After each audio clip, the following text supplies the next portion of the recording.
We're back. We're live. We're back. It's been like 3 weeks, but we're back. It's not 3 weeks.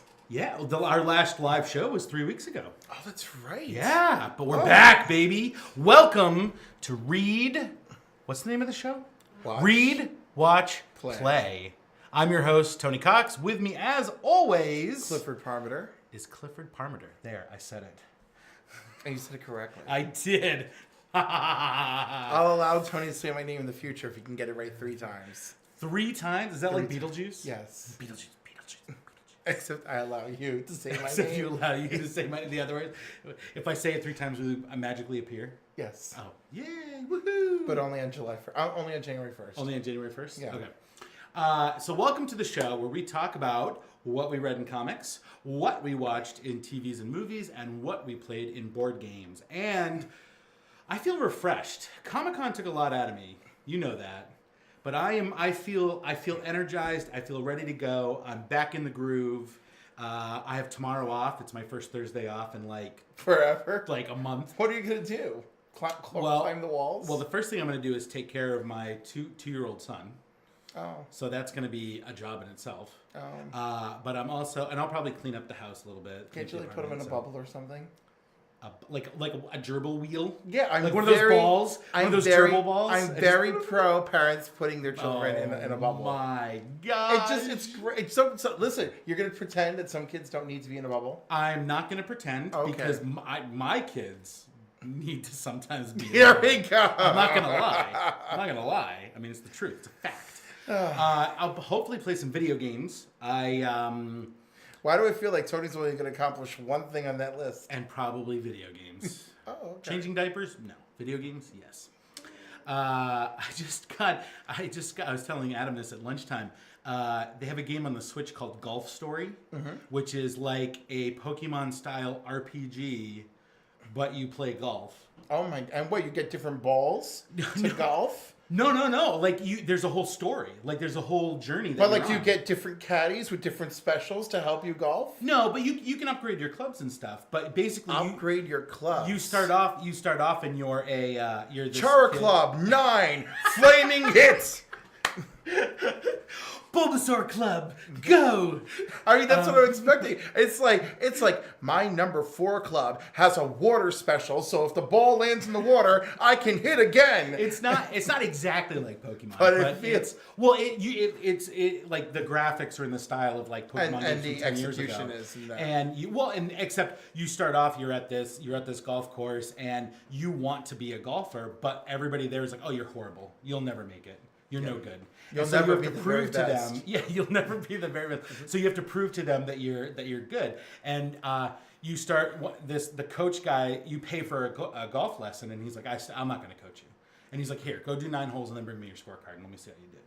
And you go, and on the fairway, there's these moles, because the golf course that you're at is really bad. It's like hasn't been kept up. Moles, huh? And sounds like Meowth and Team Rocket to me. Blast off again! And they have red circles around them, and if your ball lands within the red circles, the moles run out, grab the ball, and then go run into a bunker and drop it in the bunker, and then you got to hit it out of there. So it's very, it's on paper, it sounds like the dumbest game ever, and you play it, and it's actually a lot of fun. So I'm hoping to log some more hours in Golf Story tomorrow. Oh man, that Switch, man, it's just beating people. I love this Switch. I just got a Super Nintendo Classic the other day, and my son and I have been playing Super Mario World. Ooh, yeah. He does the same level over and over again because he keeps dying, and then I go and unlock all the special stuff. Of course. Yeah. Is that the one where you actually get to ride Yoshi? Yeah, it's the first one with Yoshi. So, okay. Which, by the way, you punch him in the back of the head to make him do his thing with the tongue, where he sticks his tongue out and stuff. So. We here on Read, Watch, Play know all about physical abuse. Anyway, let's jump right into it. Cliff's going to go over comics from the last 2 weeks. We're going to talk about CW premieres and The Gifted. And then I'm going to talk about a game that I recently played, which has been the hotness for the last, 10 months or so, called Clank. But he hasn't played with me yet. I know, but we'll play. I played Deck Builder with him, but he hasn't played. That's Clank true. with me. Well, I'll tell you what. If we end early enough tonight, I'll run home and grab it, and we'll play it. So, all right. It's a deck builder dungeon crawler. You see that? I love deck builders. They're my favorite types of games. I love deck builders too. All right, so let's jump into comics. Let's start off with Faith and the Future Force #4. And now, is this the final one in the miniseries? This is the final one in the miniseries, and my heart is broken.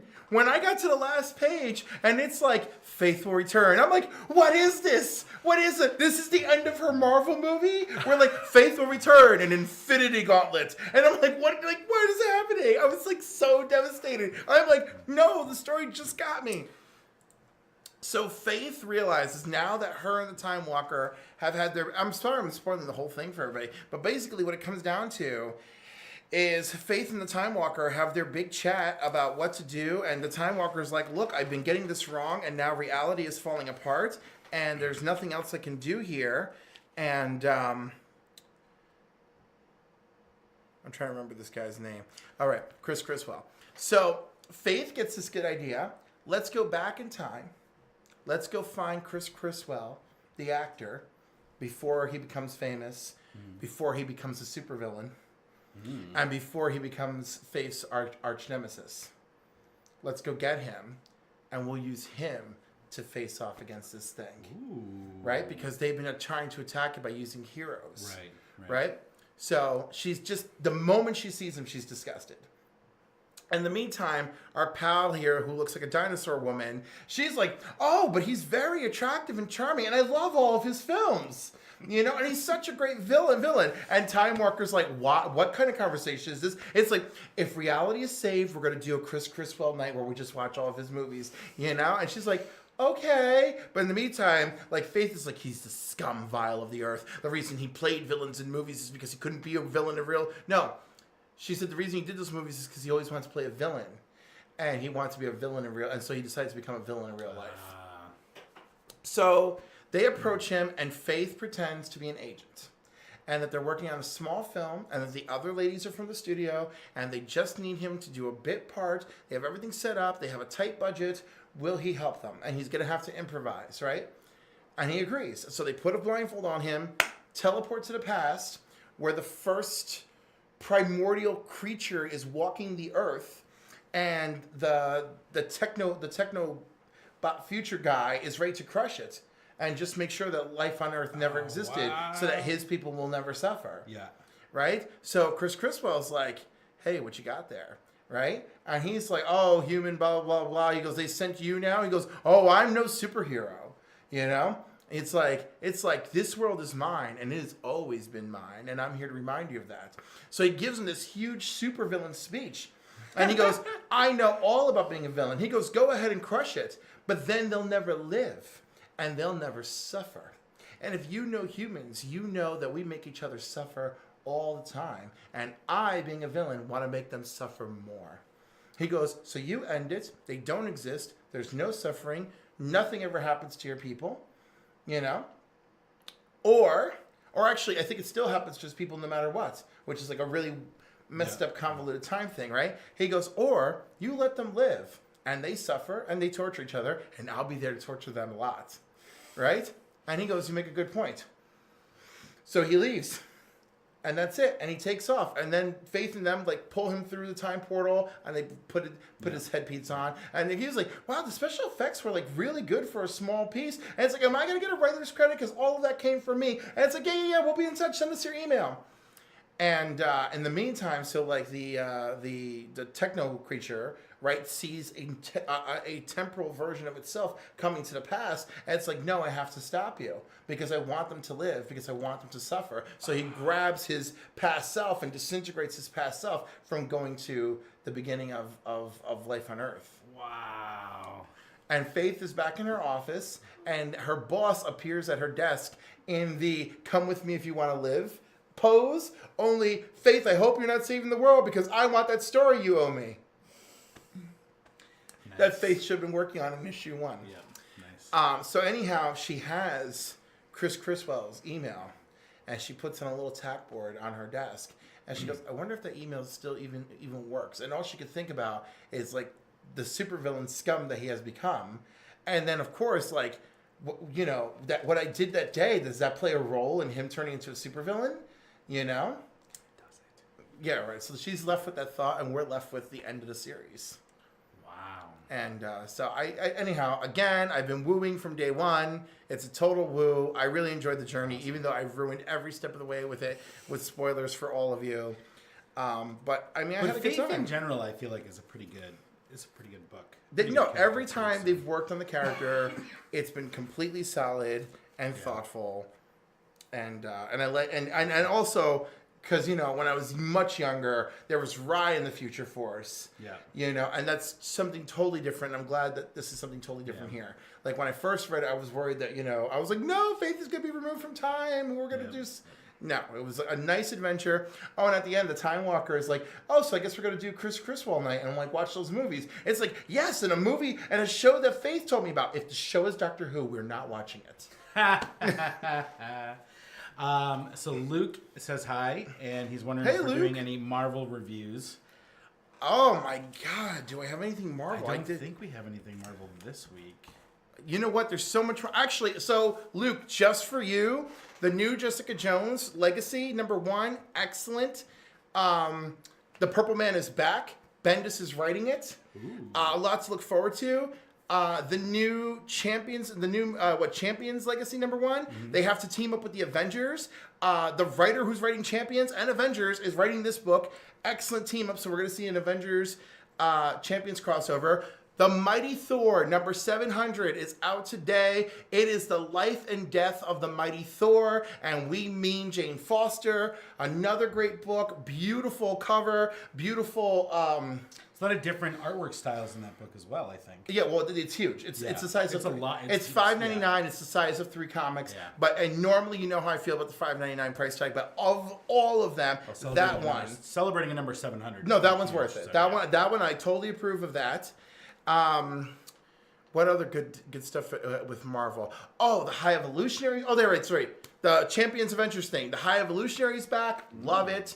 Really good. And of course, if you get the what do they call those covers? Lenticular. If you get the lenticular cover, it flashes back to the High Evolutionary's first major crossover appearance to this one. Good luck getting one of those lenticulars, by the way. It's weird. I have a couple of them. Amazing Spider-Man is out, Legacy, and that lenticular is like classic John Romita Sr. Spidey versus Alex Ross Spidey. That one's nice. Venom #1, really good, gorgeous artwork. I don't know the artist. I didn't have time to look. And that one is that one is a lenticular of Brand New Day Spidey, and now like a brand new day for Venom. So and it's Eddie Brock again. Eddie Brock is Venom again. So totally look into that. God, there's so much Marvel stuff, but that's the stuff that turned me on. Also, the main Venomverse book, I kind of ignored it because I didn't want to go down this road again. And did Darth Vader come out this week? Darth Vader came out last week. I can mention a few things about that when you're done. So. Semi-Marvel. It is Marvel. Yeah, it's just not Marvel. It's right. It's Marvel, but they're all the same parent company now. But yeah, Darth Vader was good, and I know. But I'll let you talk about that. And oh my God, I just feel like I just am totally burnt out. Oh, and I didn't bring it with me. But most importantly, freaking Iceman. Iceman was so good. Yeah. Iceman #4, he goes on his first freaking date with a guy. A guy asked him out. So do you know who he brings as his wingmen? Who? The Champions. I am so excited. The original Champions. Oh, really? The original Champions. Black Widow, Hercules, Angel, so it's well, no, not Black Widow because she's dead. But they immediately reference that Avenger, and the end of the book has like a little 2-page primer of every team that Iceman has been on. X-Men, X Factor, the Defenders, the Champions, all of that. I thought it was beautiful. He has his date. The next issue is definitely he's going to go into battle with the classic champions. So we have that to look forward to. Spirits of Vengeance #1, freaking awesome. Johnny Blaze is back.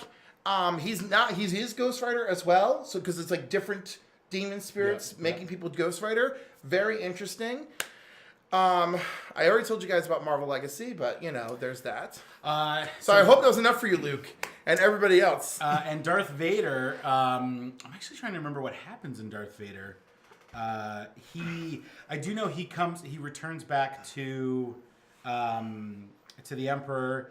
He shows him that he has the red lightsaber, and then I remember.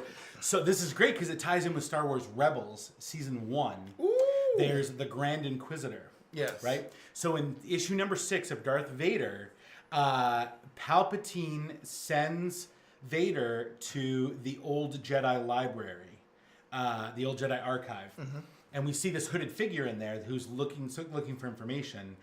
And Vader comes in and confronts the figure, and the figure turns out to be the Grand Inquisitor from Rebels. And neither one of them is aware of each other up until this point. So this is their first meeting, and they immediately start fighting. And the Grand Inquisitor is like, and right before this, Vader rebuilds his armor to his liking, the way he wants his armor to go and his suit to go, and so they start fighting, and it appears as though the Grand Inquisitor sort of got an upper hand, like it's an actual fight, and then I forget if Palpatine comes in right before or right after the fight finishes, but then Vader does this move where, because the Grand Inquisitor has this really awesome lightsaber, it's double bladed, and it can spin around. The one from the show, yeah. And Vader puts his lightsaber inside that holder and just like cuts it up and just like destroys it. And they have an argument, and then the Emperor comes and he's like, "Oh, I'm glad you two met." And it's like, what's going on? Well, the way the Emperor works, if one of them died, I feel like he would have been pleased. Exactly. And in fact, the Grand Inquisitor mentions that. And Palpatine says, he says to the Grand Inquisitor, "Oh, I'm sorry, you think you had a chance?" Mm-hmm.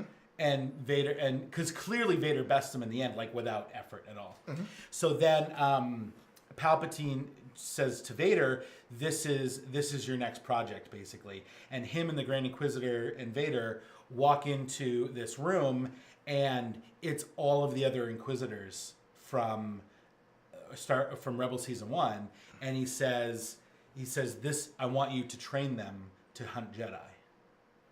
Ooh. And this ties back to the Clone Wars, where Palpatine would kidnap Force-sensitive children, take them to Mustafar, and train them, and that's who they became. They became these Inquisitors. That's so good. Yeah, it ties everything together. Up. It's really good. It's and so. And wait, is Mustafar with the Force-sensitive children? Is that where? That's where Vader and Obi-Wan fight. Yes. And Vader is burned, and Anakin is burned. Yep. And that's also where Vader's castle is in Rogue One. Yes. Yeah. That's all Mustafar. That's good. So I'm trying to remember the episode. I only remember one episode talking about Force-sensitive children, but it was that race where Jar Jar ended up connecting with the Queen there. Yeah, I vaguely remember that episode. And there's one episode of Rebels 2 where the Phoenix Squad has to stop the seventh sister and brother from kidnapping this Force-sensitive kid. And so that it ties everything together. So I cannot say enough about this series. Huge woo from me. And again, it doesn't suffer the way Captain Phasma does. No, and in fact, Captain Phasma is on its 4th issue. I haven't even picked up 3 and 4 yet. I briefly flipped through 3, and it just does not look that compelling to read. I'm really worried about the novelization. I'm really worried because I just feel like because they want to be so tight-lipped about what they're doing with the movies that it's handicapping. On the other hand, let's be honest though, great art comes from people being handicapped. That's true. I always hate these because you hear movie reviewers and other movie pundits like us talk about how having a connected universe hinders the creativity of the filmmakers. I completely disagree. I think it makes them think harder. Exactly. It makes you come up with more creative ways to solve problems. It doesn't allow you to rest on certain cliches or whatever. You have to create your own unique craft. I think the Marvel movies are a perfect example. Did you see the trailer for Black Panther? The new trailer? I don't even know. I've watched it like 7 times. So amazing. It's so good. I can't. My mind was quite blown. I mean, I don't know if you're familiar with the term Afrofuturism, but you don't have to look it up because you just have to watch that trailer, and that's your answer. It's like amazing. I cannot wait to see that movie. I'm psyched. I think that movie is going to have a very large opening. Yes. Because I used to work in a movie theater in right outside Washington, D.C., and it was so interesting to me that whenever there was a movie that had a predominantly African American cast, African Americans would come and support that movie, you know, and I really believe that this movie is going to be box office huge. Like I think it's just going to be. Sure. It's just going to because I mean Marvel fans. I mean African Americans. Anybody who's a fan of good quality storytelling. I have a feeling February and March is going to explode between this and A Wrinkle in Time. Yes. That's the art piece I should have commissioned. Black Panther and Super Saiyan Oprah. Super Saiyan Oprah. That was my favorite thing you said all weekend at Comic-Con. And you can find that in the interview with Terry Huddleston. Yes. All right, so let's jump back in. So let's move over to DC. It's going to be all DC from here on out, starting with... Sorry, guys. Well, you gave us the Marvel Minute. I did some Marvel research, guys. Give me some credit. We had the Marvel Minute. Now we're gonna dive into the DC Hour. Huge woo for me. It's a Kid Flash story. It's written in a Flash style where it's like, my name is Wally West and I'm the fastest kid alive. And 7 people die. There's a shooter by a train station. 7 people die because he's reckless. He wants to impress Tanya, the new Power Girl. Mm-hmm. And he doesn't use the stairs at super speed. He leaps off the side of a railway to hit a building to attack the shooter. But when the shooter has already pulled the trigger and 1 round of 7 bullets went out. So he makes the choice to run down the building, save 7 people. In the time that it took him to save those 7 people, he fired a second round. He goes up, he takes out the shooter. Those 7 bullets claim their victims. So now they're in Deathstroke's headquarters because he's training them all, and he goes, "Is there anything more you'd like to give up?" He goes, "Since you were spying on us," and he has Wally's private recorder and starts playing all of the audio journals of Wally West. So he went shopping with Jericho, and Jericho started hitting on a guy, and Jericho communicates through a Bluetooth device with the other members of the team, so he can hear everything Jericho is thinking, hitting on this guy while he's using sign language, and he's like, Bluetooth off, because he doesn't want to hear it. Yeah. And he's like, I'm not homophobic. He goes, I just don't want to watch people hit on each other. I'm uncomfortable. Yeah. He talks about how hot Tanya is and what a fabulous booty she has, and of course she's mortified, and his head is in between his legs, and he's praying to throw up so that he could just feel better because he's so sick to his stomach. He talks from hearing this and knowing that everyone's watching and that his precious Tanya is looking at him like ew. How Tara is a Veronica and Ravenger is a Betty. And that was really funny, and how he did something stupid to keep them from killing each other because they got into a huge fight. Tara insists she's not a prostitute. She's like, I go on missions where I pretend to be someone's date and I protect them. And of course, Ravenger is like, no, you're a high paid escort. You're ridiculous. And she's just so they got into that fight. And then of course, there's one night where he's spying on Deathstroke, and Deathstroke pulls him aside, and then this is the evening where Deathstroke ended up with Wally's recorder. And he was telling him, he was re-emphasizing to him, when I was exposed to your Speed Force power, it changed the way I see the world, and that's why I'm doing what I'm doing now, and hopefully one day you're going to believe me. So that's pretty much a summation of that episode. It's basically we get to look at the team, but we're looking at the whole team through Wally West's eyes. I love that. Big woo for me. Nice. I like where this book is going. All right, let's jump into Justice League of America. Number 16. Number 16, Ray Palmer, you'll be remembered as the man who destroyed the microverse. Yeah. Who is that? That's the guy that wasn't supposed to find him. Oh. So basically, the microverse has been coming apart. Mm-hmm. And what Ott wants to do is finish the job. Yeah. Okay, I'm good. He wants to finish the job, and but if the microverse comes apart, then our universe comes apart. Well, obviously. Right. So everybody knows that, right? I've been afraid because I don't know if we found the microverse yet, but we'll see. It's so funny because like multiple companies have a microverse. I found the Micro Machines verse. Ooh. When I was a kid. And those were the Micronauts. So good. But anyhow, so here we have it's a complete Ray Palmer story, which I love. So it's classic Ray as he tells the story, continuing story of how he and teamed up, how he fell in love with that girl who ended up with his belt, who Ott convinced him was a villain and was going to betray them. So almost convenient. And now, of course, Ott reveals himself and is like, I want to destroy everything. And that's our cliffhanger. But the Justice League is ready. The Justice League of America, that is. Justice League of America. Yeah. I mean, Batman and Lobo are there. You ain't going to get away with nothing. Just that relationship seems amazing. It's terrifying. Yeah. So woo boo. Total woo. I love it. Love Steve Orlando. Did you catch that interview? Yeah. Yes. Go back and watch if you haven't already. Last week's episode was our New York Comic Con special. We talked to Steve Orlando. We talked to Riley Brown, Terry Huddleston, and his wife Leah. And his wife Leah, and we also talked to the entire cast of The Tick. Minus two so people. Much fun. Yes, an unknown character from the second half of season 1, and Overkill.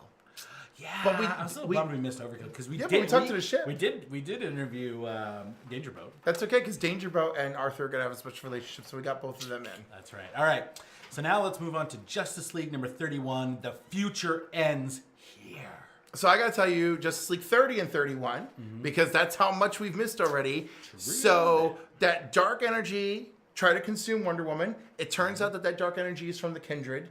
So this goes all the way back to the beginning of Justice League Rebirth. Whoa. Right? Sovereign is actually Queen Hippolyta. So she comes to pass. Wonder Woman's fighting her. The dark energy is inside everyone's head, telling them to kill, destroy, kill the children. They're bad. They're from a future that doesn't exist. Kill them. They're only here to destroy you. Inside Connor's head, murder her. Kill your mother. She abandoned you. And what saves the day is love coming from Wonder Woman, and love coming from Hippolyta. Because she's like knocked out, beaten up on the ground with the mask broken and everything. And she's like, Hunter, don't listen. Your mother left you because the darkness told her that you were going to be evil, that you were going to conquer the earth. She abandoned you so that you could live and have a future. She goes, what she didn't know is that after she abandoned you, the darkness had already become too pervasive on the planet. And then, of course, she's like, and now here, the darkness is stronger than ever. So who is this she's fighting here? Is this That's Sovereign, which is obviously is Hippolyta. Wonder Woman's on her knees. Everybody's fighting in the background. Mara kills Cyborg, Black Lantern, Aquaman. In their battle, she's like, I always hated you. I hated you from the moment you touched me.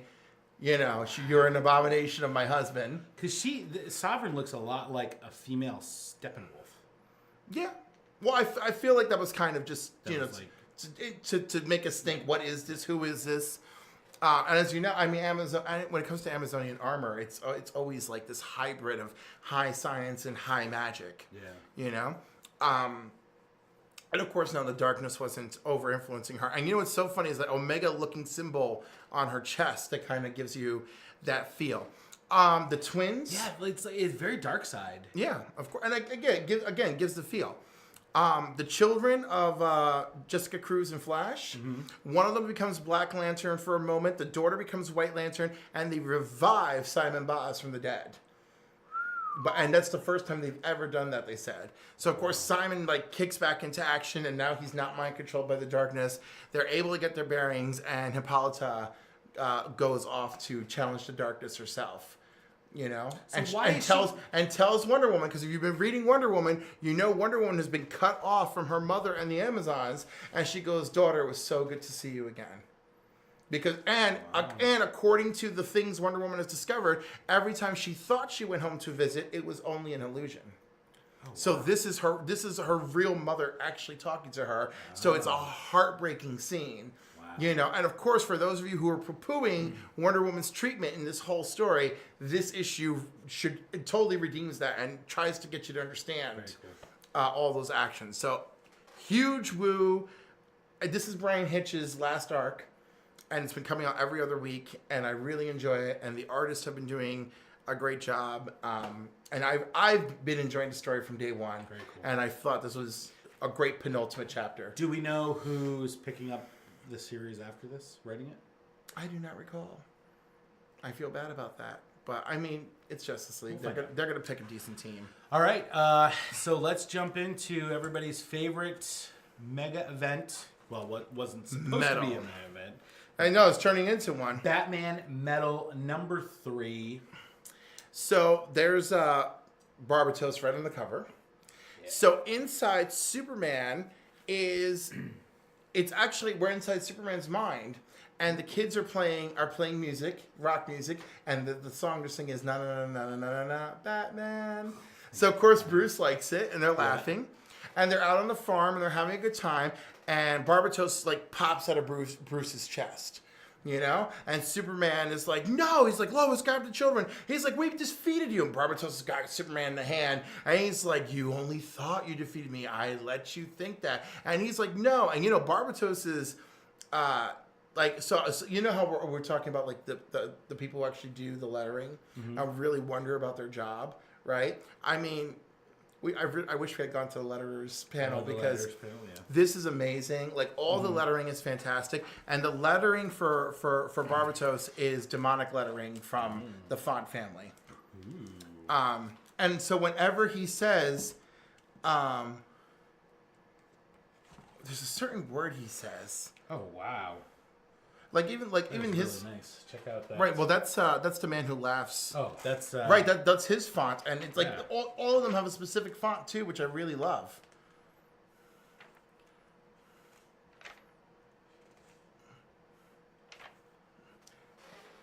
Is this it? That's it. Here we go. Look at that lettering. That purple lettering right there. Yeah, they did an insane job. Now, here's what's really funny. Every time Barbatos says the word C, it looks like 666.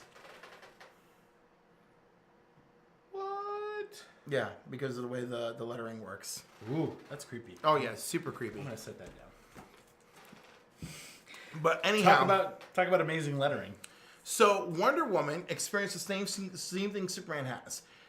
Delusion after delusion of losing to Barbatos over and over and over again. Mm-hmm. Right? But we're led to believe that her connection to the lasso of truth is what allowed her to escape.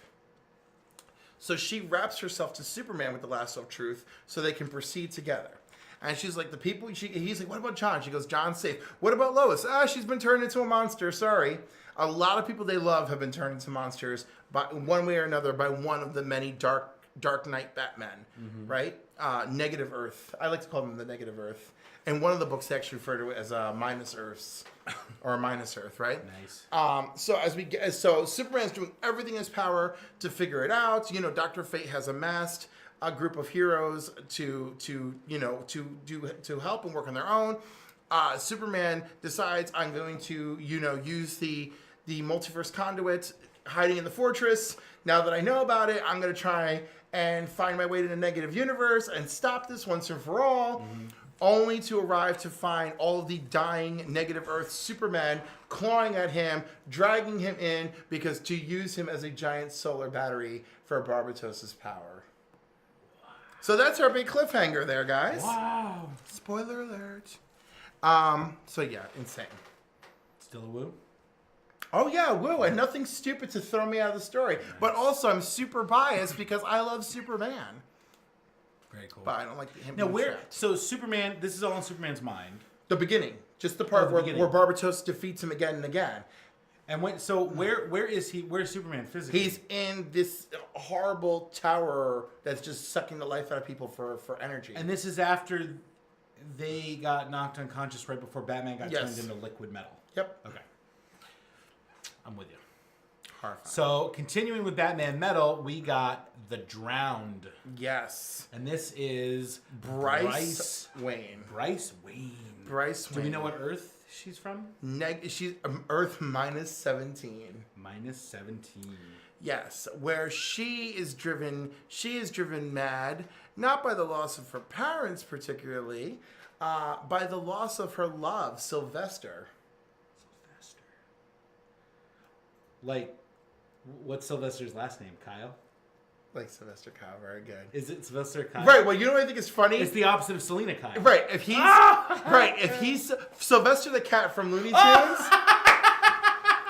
And then he's Catman, essentially. I mean, they don't show that, but I mean... Oh, that is brilliant. And so she's brilliant. And she's fighting Aquaman. She goes, oh, yes, the genders are reversed on this Earth. And then they cut back to her murdering Aquawoman on her Earth. Wow. And then she genetically altered herself so that she could be like Atlanteans to conquer the seas. And then to make it worse...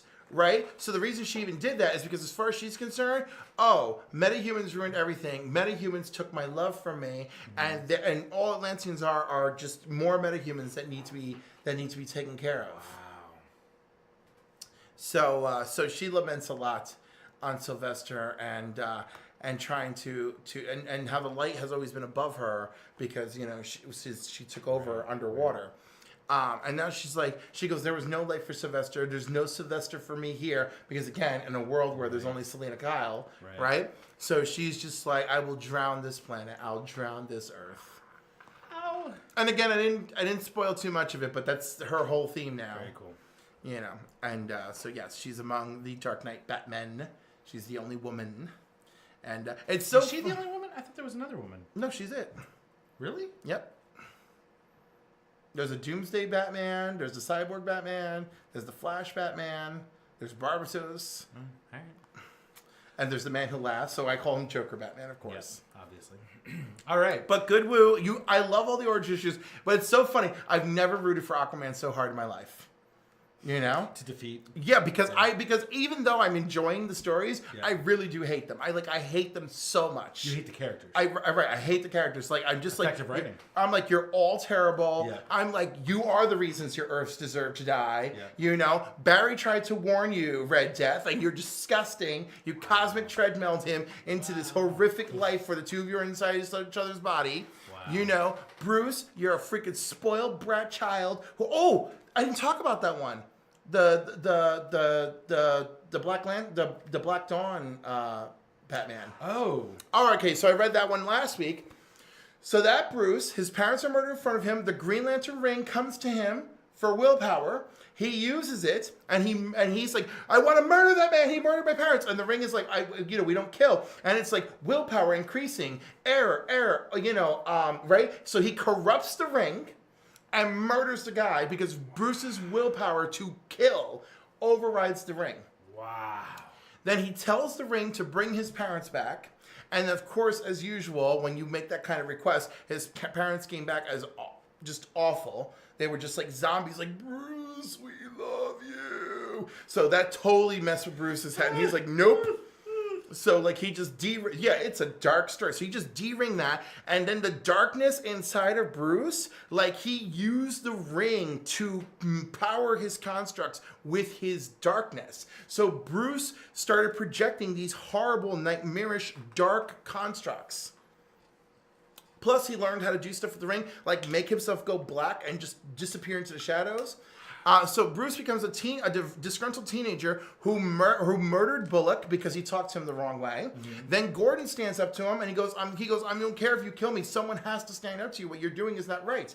He's like, I asked you to take care of the Penguin, and he goes, and you just splattered him in the atmosphere. And he's like, Gordon, I hear you have a daughter. It's too bad she won't have a father. And just blasts Gordon away. And then he destroys the Green Lantern Corps. And there's a Guardian with them. And the Guardian can't handle the dark constructs that Bruce creates. So he kills the Guardian too. Wow. And then his universe starts falling apart. It starts falling to darkness. And basically, essentially, right. But then... but Bruce is alive because, of course, he controls the darkness. Right. He's like, all the darkness I felt inside is all around me, and there's nothing left. Right? So, of course, his universe is going to die. And then Man Who Laughs shows up and offers him a way out. Wow. So, yeah, these are dark, dark stories. So, yeah, I think I hate him the most. I think I slightly feel bad for Cyborg Batman, but I want him to go. Flash Batman, I feel really bad for Barry, but he's a scumbag too. He needs to go. I'm very unhappy. They just kill them all, just destroy them. It's so awful. But yeah, they're terrible creatures. They need to go. So how'd you feel about that one? A woo or a boo? Oh, I mean, it's a woo. I mean, it's effective writing if I really am angry with the characters, you know? Yeah. All right. Well, that's going to wrap up comics for this week. Oh. Do you have any rapid fire ones? Rapid fire. This issue that you can't see. Green Lantern versus Parallax. It's Parallax Superman. So the ring, This is completely... the ring that Superman obtained from Sinestro has Parallax trapped in it. Ooh. He gives it to Hal in this issue. Hal believes he's fighting Parallax Superman, but it's actually his brain misinterpreted a distress call from Hector Hammond. Oh, so Hector Hammond has these little alien creatures that look like the ones from the beginning of season 2 of Young Justice, who are all over him, who appear to be kidnapping him. Fun fact about Hector Hammond: the end of Deathstroke this month's issue. After the whole Kid Flash thing, Hector Hammond is part of the new society being led by Vandal Savage. So is there a tie-in between those things abducting him, or are they just using Hector in 2 different books? Cool. Shout out to World War. This is the World with Capes story for the Super Sons. Very good. Superman number 33 is a Steppenwolf story. Ooh. Yes, that's who's on the cover. So the Justice League movie is coming out. Very good. You know I love it. Mr. Miracle number 3 came out a couple weeks ago. Look at all that green fading away. The book is still great. I love it.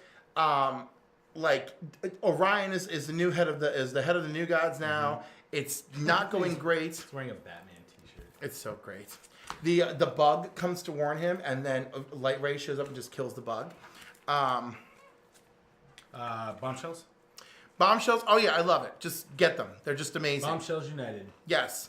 Dawnstar from Legion of Superheroes is one of the characters here. It's a different interpretation of her. Wonder Woman and all the Wonder Girls are in it. I absolutely love it. They even have a Clayface that they redeem, and they're going to face off against their own version of the Mud Pack. So the Mud Pack were all the people who were Clayface actually got together and teamed up and called themselves the Mud Pack to go after Batman and classic Batman storytelling. In this storytelling, the people who created Clayface created other Clayfaces who I assume are this world's interpretations of the characters that we know, and made them into a Mud Pack after their Clayface decided to join the women and be more heroic. Very cool. So did we summarize fast enough? Okay, we did it. Yeah, we're doing good. So, all right, that's going to wrap up comics for this week. Let's jump into what did we watch. And Rob is in the chat. He wants us to talk about I Hate Fairyland. He wants to listen to us describe it. I think, Rob, you should come on the show and describe it for all of us. That's what I think. All right, let's jump into what is now I'm just feeling bad about it at this point. He just wants us to swear, I think. Because there's an alternate title for I Hate Fairyland. I know, but we can do it. We can do the whole alternate thing. All right, so let's jump into some TV premieres, starting with the CW verse. You saw all of the premieres for the CWs? All right, so let's jump into It was that. a hard fight. I love this picture, by the way. It's such a great picture. This picture right here. I love both my Flashes now. I'm so excited. No matter what I've ever said about the DCEU, I love Ezra Miller so much now. There's no going back. So until he does something stupid, I'm sure, but there's no going back. True. Oh, we also could. So we'll at the end of this, we'll talk about because there's a new Justice League trailer that dropped as well. All right. So first off, let's take it in order that they premiered. So starting with Supergirl. Pretty good. So she is still grumpy about everything that happened about Mon-El. I would be too. And she's decided that she's gonna just be Supergirl. She's going to focus on being Supergirl. Pretending to be human was a mistake, and that's where we are. I know. Kara, dumb move, Kara. But, I mean, it was a good episode. It started a little slower than I wanted. Actually, it was a great episode for setting up the cast. Like, we met Morgan Edge. Yeah. Lena is going to buy into Catco. Yeah. Like, all this stuff is happening, so that's really good. I was hoping to see more of Cat Grant this year, but, again, she's just a recurring guest star. I really love what her character brings. Yes. But I feel like in every episode she's on it's too much. Yeah, and I feel like there's already so many characters in this show. But let's put it like this. I'd like to see her more than twice a year. True. Yeah. Yeah. So hopefully we will. if we get 5 cat episodes, I'll be happy. Because I'll tell you, one of my favorite characters on the show is Win. Yes. And I feel like he's useless on the show now that he's no longer working at Catco. Well, there's no substantial storyline. His role at the DEO is strong. His character storyline is not. It's really, you're right. You're absolutely right. The romance storyline that he had that turned into that whole it was good. I liked it, but I love the whole setup that he's the isn't he Toymaster's son? Yes. I love that whole setup. I want more. I wanted more. I thought that was going to be bigger and more. Wynn's best season is season 1. Yeah. And that was when he was working for Catco with Kara. But the thing is, he's doing so much IT work, that it was just like, oh, you're not an appropriate fit here. I think logically, right? Like if it were real life, it's like, oh, there's this IT wizard. I think you need to be part of the team. I forget the actor's name is Jeremy something. I apologize. I forget his last name.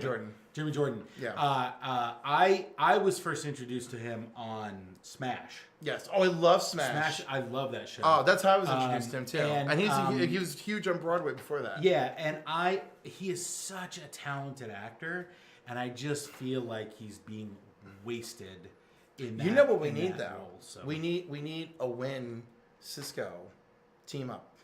That's what we need. Yeah, I feel like they're trying to force him into that. Well, they've made enough. They've made jokes about it. I don't like it. I do like it. The They're episode both where they geeks. Teleport to the planet. Yeah, and he's got all of these funny Star Trek lines. Yes, and the lines are funny and stuff. But I'm like, this isn't Win to me. This isn't the Win. He did a lot of that in season 1. Yeah, but I don't know. I just anyway. That's my own. I actually liked it more when he was Guardian's sidekick. And they were doing that. It's like we haven't seen Guardian in how many episodes now? Oh, yeah. Well, it's not that long. We saw Guardian in the season finale of season 2. Did we? Yeah, he's there. He's defending the Earth with everybody else. Okay. Yeah, he is. I mean, Superman gets a big chunk of the screen time. That's true. Smashing through buildings and stuff. Superman. So overall, we liked this. I liked it. I liked it. I didn't love it. I wanted to love it. I want to love all of them. Actually, there's one of them I love. We will get to it. So let's. So woo boo for Supergirl season 3 premiere. Season 3 premiere. It's still a woo. Like I said, it set up all the other characters. You're right. It didn't really set up Win. Although I almost feel like his love for Kara is, on the table. He has a girlfriend. Oh yeah, the alien. Yeah, no, I thought the alien girl left. I don't know. See, it's unmemorable. Well, I remember everything. Her being an art thief. I remember all of that. I just do not remember. She's doing it to save her brother. You're right. I remember that whole storyline. I just don't remember how they wrapped up the situation with her. Because it wasn't I don't know. Anyway, so it's a woo for me. This is a bit. I like this. I like my sons watching this because I feel like a strong female hero is important to showcase to them. So this is a big one. My wife likes this show too. Oh, what about the mother who lifted? Oh, that's Rain. Thing? Who is she gonna be? Rain, the world killer. So at the end of season 2, you saw those darkly hooded people who sent a baby from Krypton to Earth. That's her. Really? Yeah. In the comics, Zor-El, Kara's father, created a bunch of world killers. Their job was going to be, for terraforming planets and stuff, right? Well, they turned out to be much darker, weapon-like people that he did not want. Because when the sub shot the missile underneath the park, it revealed a ship. Yes, it's probably hers. You think so, or is the baby still in the ship and she just got residual powers? No, she's Rain. Okay, she's Rain. Okay. And then did you see the most recent episode? Yes, I did. Right. So she's now running Lex. Yeah, she's L-Corp. Yeah, she's L-Corp. Right, because Lena changed it. Right. Which makes sense if Lena's in control. She doesn't want her to have the Luthor name everywhere. Yeah. Right. So how fitting. So it's great because now Lena can actually be Supergirl's friend this season. I very much like that dynamic, and I do too and it still leaves room. Remind me, does Lena know that Kara's Supergirl? No. But her mother's... Not at all.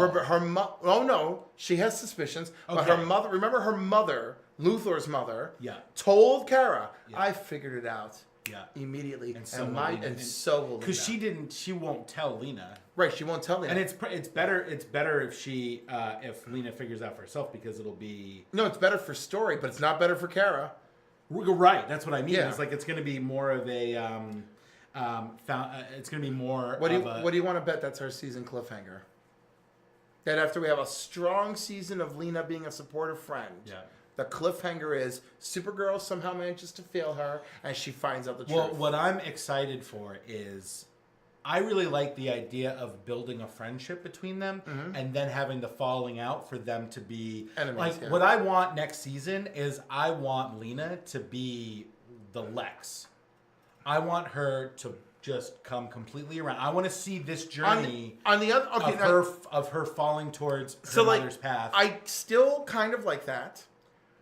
But I like the idea that Lena is never her brother. We've gotten other interpretations of Lena, including on Smallville. Yeah. And in the end, she's like, I won't be you. Yeah. I will be the hero. She even used her own blood to poison Lex to wipe his memories before she died. Smallville continuity, people. So there's that part of me that's rooting for Lena the hero. Lena who does not want to give in to being a Luthor. So I have mixed feelings about it. But If we only... The thing is, my idea still works. We can have Lena the hero, but we need a compelling villain in place. Yeah. Obviously, this year's compelling villain is going to be us. Like, already, they've set Rain to be relatable. She's a mom. Yeah. She's concerned about her daughter, who's a teenager. They've already built something there for us to be concerned about. You know? And when she becomes a villain, I mean, what do you think it's going to be? Obviously, I think it's going to something's going to happen to her kid. You know? Ooh. And that will set off the world killer inside of her. Interesting. Thank you, Vinny. Vinny says we're great and he loves you. Yay! Thank you, Vinny. Do you not love me, Vinny? Is that I'm a little confused. Why only 50% of the show? Like, whatever. We all know. All right, so that was Monday night last week. So then we hopped to Tuesday and Flash. So you rolled your eyes. Yep. Why? It was very convenient. That whole episode, wasn't it? So, I'm going to tell you something. Yeah. And this might surprise you. Yeah. I hated it. Thank you. I was like, why do you even put Barry in these situations only to pull him out of them?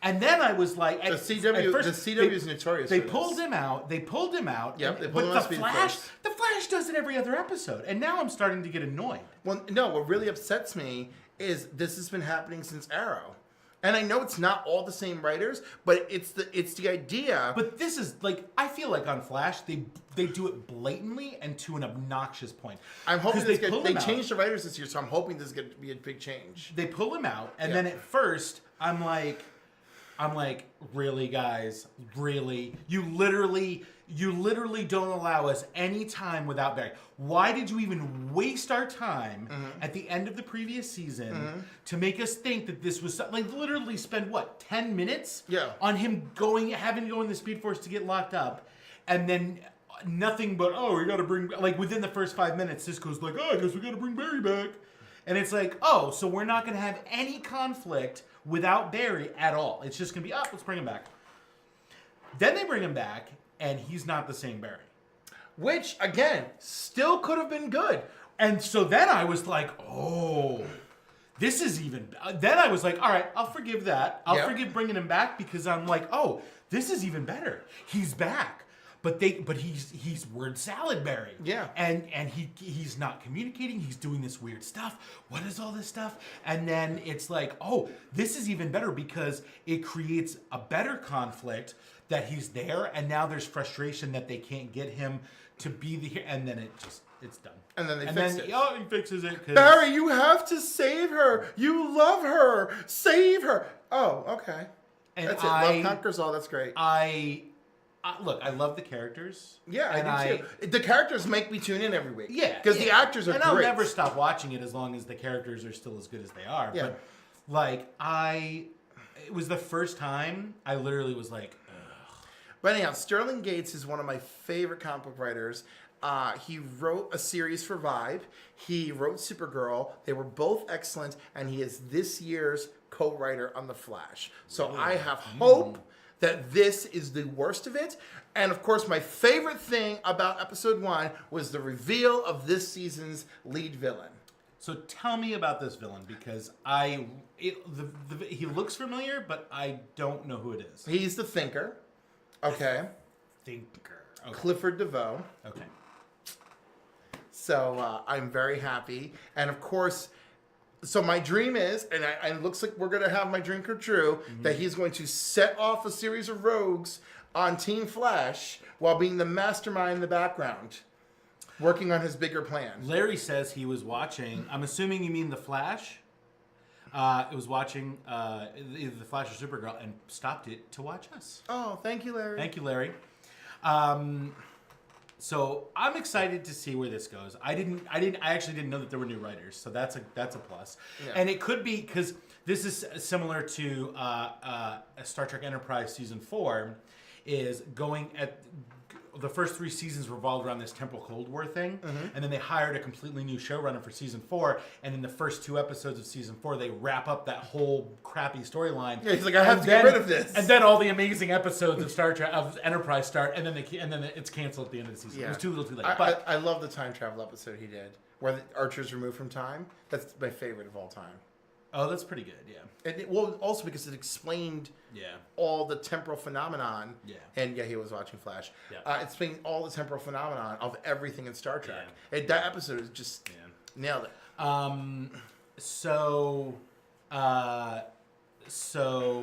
So I'm excited for this season. I hope that that's what this is. Is they're like, okay, let's just wrap up this stupid whatever idea that we mess had, was. Yes. And let's go in a different direction. Yeah. We got we got Jekyll and Hyde. What's her name? Caitlin.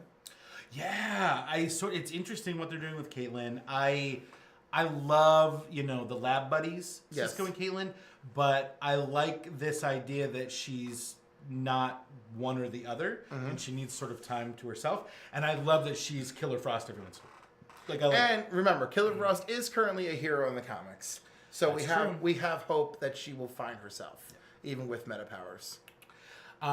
So I'm gonna give this a soft boo. Yeah. I mean, I still love the show. The show overall is a woo for me, and I'll continue to watch it obviously because it's The Flash. But all of these shows got low first week ratings, by the way, which is really rough. Really, Shane is saying, where we'd like to see the season go. Next. I just want to see rogues. All I've wanted. They keep throwing speedsters at me. I just want rogues. Give me weather wizards. Give me mirror masters. Freaking abracadabra. People crapped on abracadabra. I loved abracadabra. Bring all of them. Team them up. Mirror master and abracadabra. That is horrifying. I love that idea. I would really like at least one season of Flash versus the Rogues. Yes, it would be amazing. And it's hard. It's not going to even be able to be. Bring back Captain Cold's sister, Golden Glider. Shane has coined the phrase #CliffRant. Oh, good. I love it. I want a solid season of that classic. But you've got Heatwave on Legends. You've got. We don't need them. Captain Cold. Freaking Rainbow Raider, the Rainbow Raiders from the comic. So we had Rainbow Raider on the show, right? Now you have the Rainbow Raiders. Each one of them has a different eye color power for Barry and the team to face off against. Then I could suggest non-stop stuff for this season. Non-stop. Heatwave 2. Some dude who acquires a copy of the Heatwave gun and starts freaking going on an arson. Are you writing this down? Sterling Gates, baby. Sterling Gates and what's his name? I forgot the guy's name that created the show. Yeah. Mark Guggenheim.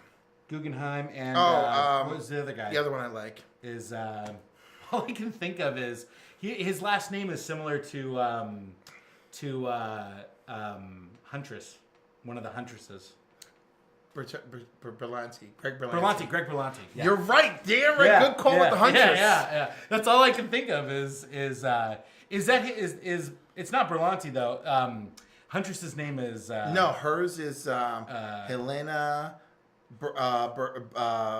She was in Arrow. Bertinelli. Bertinelli, that's right. All right. So Soft Boo for the Flash premiere. Now they've moved Legends. Soft Boo. They've moved Legends to Tuesday nights right after Flash. So let's Which talk I like. about. So you liked the premiere? Yeah, instantly a woo for me. Yeah. Yeah, it did. First of all, again, they made a mess at the end of last season. Yeah. And then Rip Hunter, Time Master, just there. And his new organization. And his new organization. His Men in Black. Yes, and that men and was women so in black great. I loved it. And it threw us. First of all, this show in 1 hour brought us up to speed with every character, showed us where they were in life, right? That's true. Yeah. Explained what Oh my happened. God, I love where they're all working when it goes from one to the other. Yes. Poor freaking what's her name? White Canary. She's working at the was it a mattress place or something? No, it's basically Walmart. Oh yeah, right. Or it was. I actually got the feeling it was more like a Bed Bath and Beyond, but. Right, Yeah, just but basically a she's- store. Oh my God, so I'm literally watching this episode with my wife and my kids. Okay, and then it gets to her part, and she slits that guy's throat. Yeah. And I was like, And it's like, it's just a dream. It's just a dream. And then it goes back to, and it's a dream, and I was just like, it's time for bed, kids. don't have any nightmares. My babies. I was like, oh man. And Ray is working at like a Google thing, and he's like, "Oh, I've invented this really cool And they're like, picture." "We And don't they're like, care." "Hey, if it's not an app, if it's not on the phone, it's not any good." And I was like, "Oh my If you God." can't miniaturize from your phone, no one Yeah, cares. nobody cares. I just loved where everybody was, and I love that Citizen Steel is doing stuff, and then Wally comes in and he's, "Man, I asked you to save one for me." Yeah. Like, it was so. I was like, I love the idea that they were working together in Central City. and I love Citizen Steel's suit too, Yes. man. Like, it's so No, cool. he looks more like the comic version now. Yeah. So I got a question for you. I very much enjoyed this. I love Legends of Tomorrow. Like, it is just such a goofy, fun show. Yes. I love the fact that they're sort of at odds with Rip Hunter this season. Hopefully. A little. Like, I like that. It's more like his agency doesn't respect them. Yeah. And he's like, nope, they're wonderful and we will need them. It took him a lot to get to that point, though. I feel like he was in the same boat as his agency where they were like, they just screwed things up. Yeah, but the thing is, he was super respectful to, Canary every time he spoke to her. Not so nice to everybody else. Yeah. Well, I think that there's a lot of respect there because She was the captain for season 2. Yeah, because Sarah has taken a huge leadership role. She's easily one of my favorite characters. I love her as an actress as well. She's amazing. She was on Katie Mad Men. Lotz. She was on Mad Men, Yep. and I It's amazing how she's evolved through these characters, and it's amazing. Not only that kind of evolution, how she's evolved the character since she took over the role of Sarah, in season 2 of Arrow, or the end, or season 3 of Arrow. She's always been Sarah. No, in season 1 of Arrow, she's not Sarah. She certainly is. Watch it on Netflix. It's not her, different actress. Let's look it up because I'm pretty sure. The only thing that would have been different is oh jeez. Don't worry, it's just minimized. You're fine. Where did it go? No, just you've got multiple windows open, dude. Read, watch, play. We're classic here. We're live. We're live.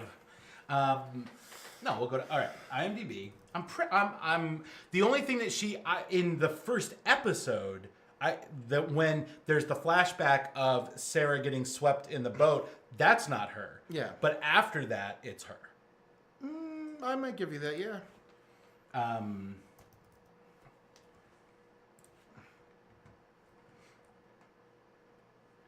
So season 1, pilot. Remember when shows were named pilot? Some of them still are. There's Katie Cassidy. Sarah Lance. So it's a different woman. Yep. It's Sarah Lance. Yep. And then Click on her name, and so we can see her credits. Jacqueline. Here we go.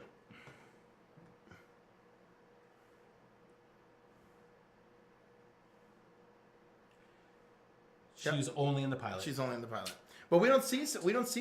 We don't see Sarah the rest of season 1. You told. Are we both right? We could be. Yeah. Are we both right? Well, let's go to Katie Lotz. Katie Lotz. Man, I can't believe I actually spelled her name right. Oh, Yeah, no, you got it. I Close. misspelled it. All right, Arrow. 2013. Yeah. Yep. Yeah. No, you're right. So she's. So you're right. We don't see. We're both right. We're both right. But anyhow, still love the evolution of the character that she's brought. Oh, absolutely. You know, from back from the dead to, you know, I can't control the rage of the pit inside me. It says nerd off. Cliff versus Tony. Who's right? Find out next. Well, we're both right. So. Yay, that. for us being both right for Woo! once.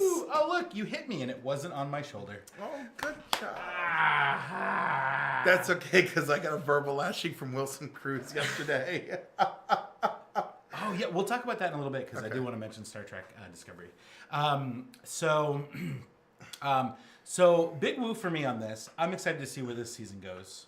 I haven't Legends seen of Tomorrow, big woo, Legends yes. of Tomorrow, yeah. Very excited. So now let's move on to Wednesdays. Arrow, season 6. Thursday Arrow, actually. No, it's Wednesday. It was in direct conflict with my precious Gotham and my precious Good Place. I lost my mind over it.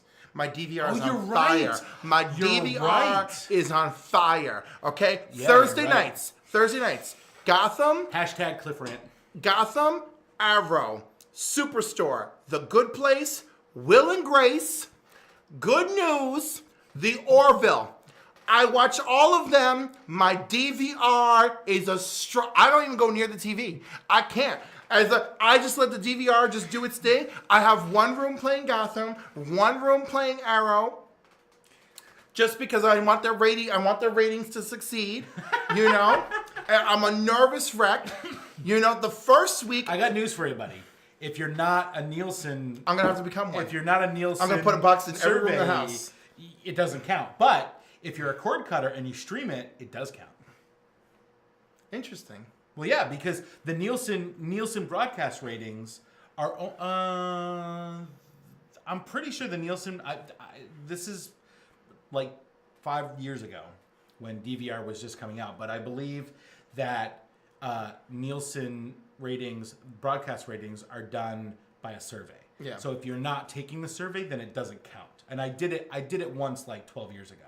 Interesting. And it does ask you about DVR. Like it asks you about like did you watch anything that was previously recorded in the last week or whatever. And so when the ratings come out, they usually do the tuned in ratings and then they do the 7-day ratings. That's why the Orville had like 9.2 million tune-in viewers, and then over the course of 7 days, it was like 13 million. It deserves and it. Discovery was more. It was like 9.5 million tune-in, and then 15 million over the 7 days.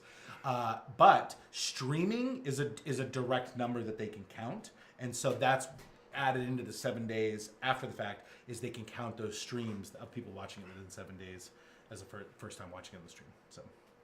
All right, so I'll start streaming Gotham on Hulu. That's what. On So that's Fridays. what I do. That's what I do. Is I don't even have cable at all. I have Netflix. Oh, I get Hulu. 1 point from Shane. I also got a point. Oh, because equal we were points. both right. Yeah. Yeah, that's right.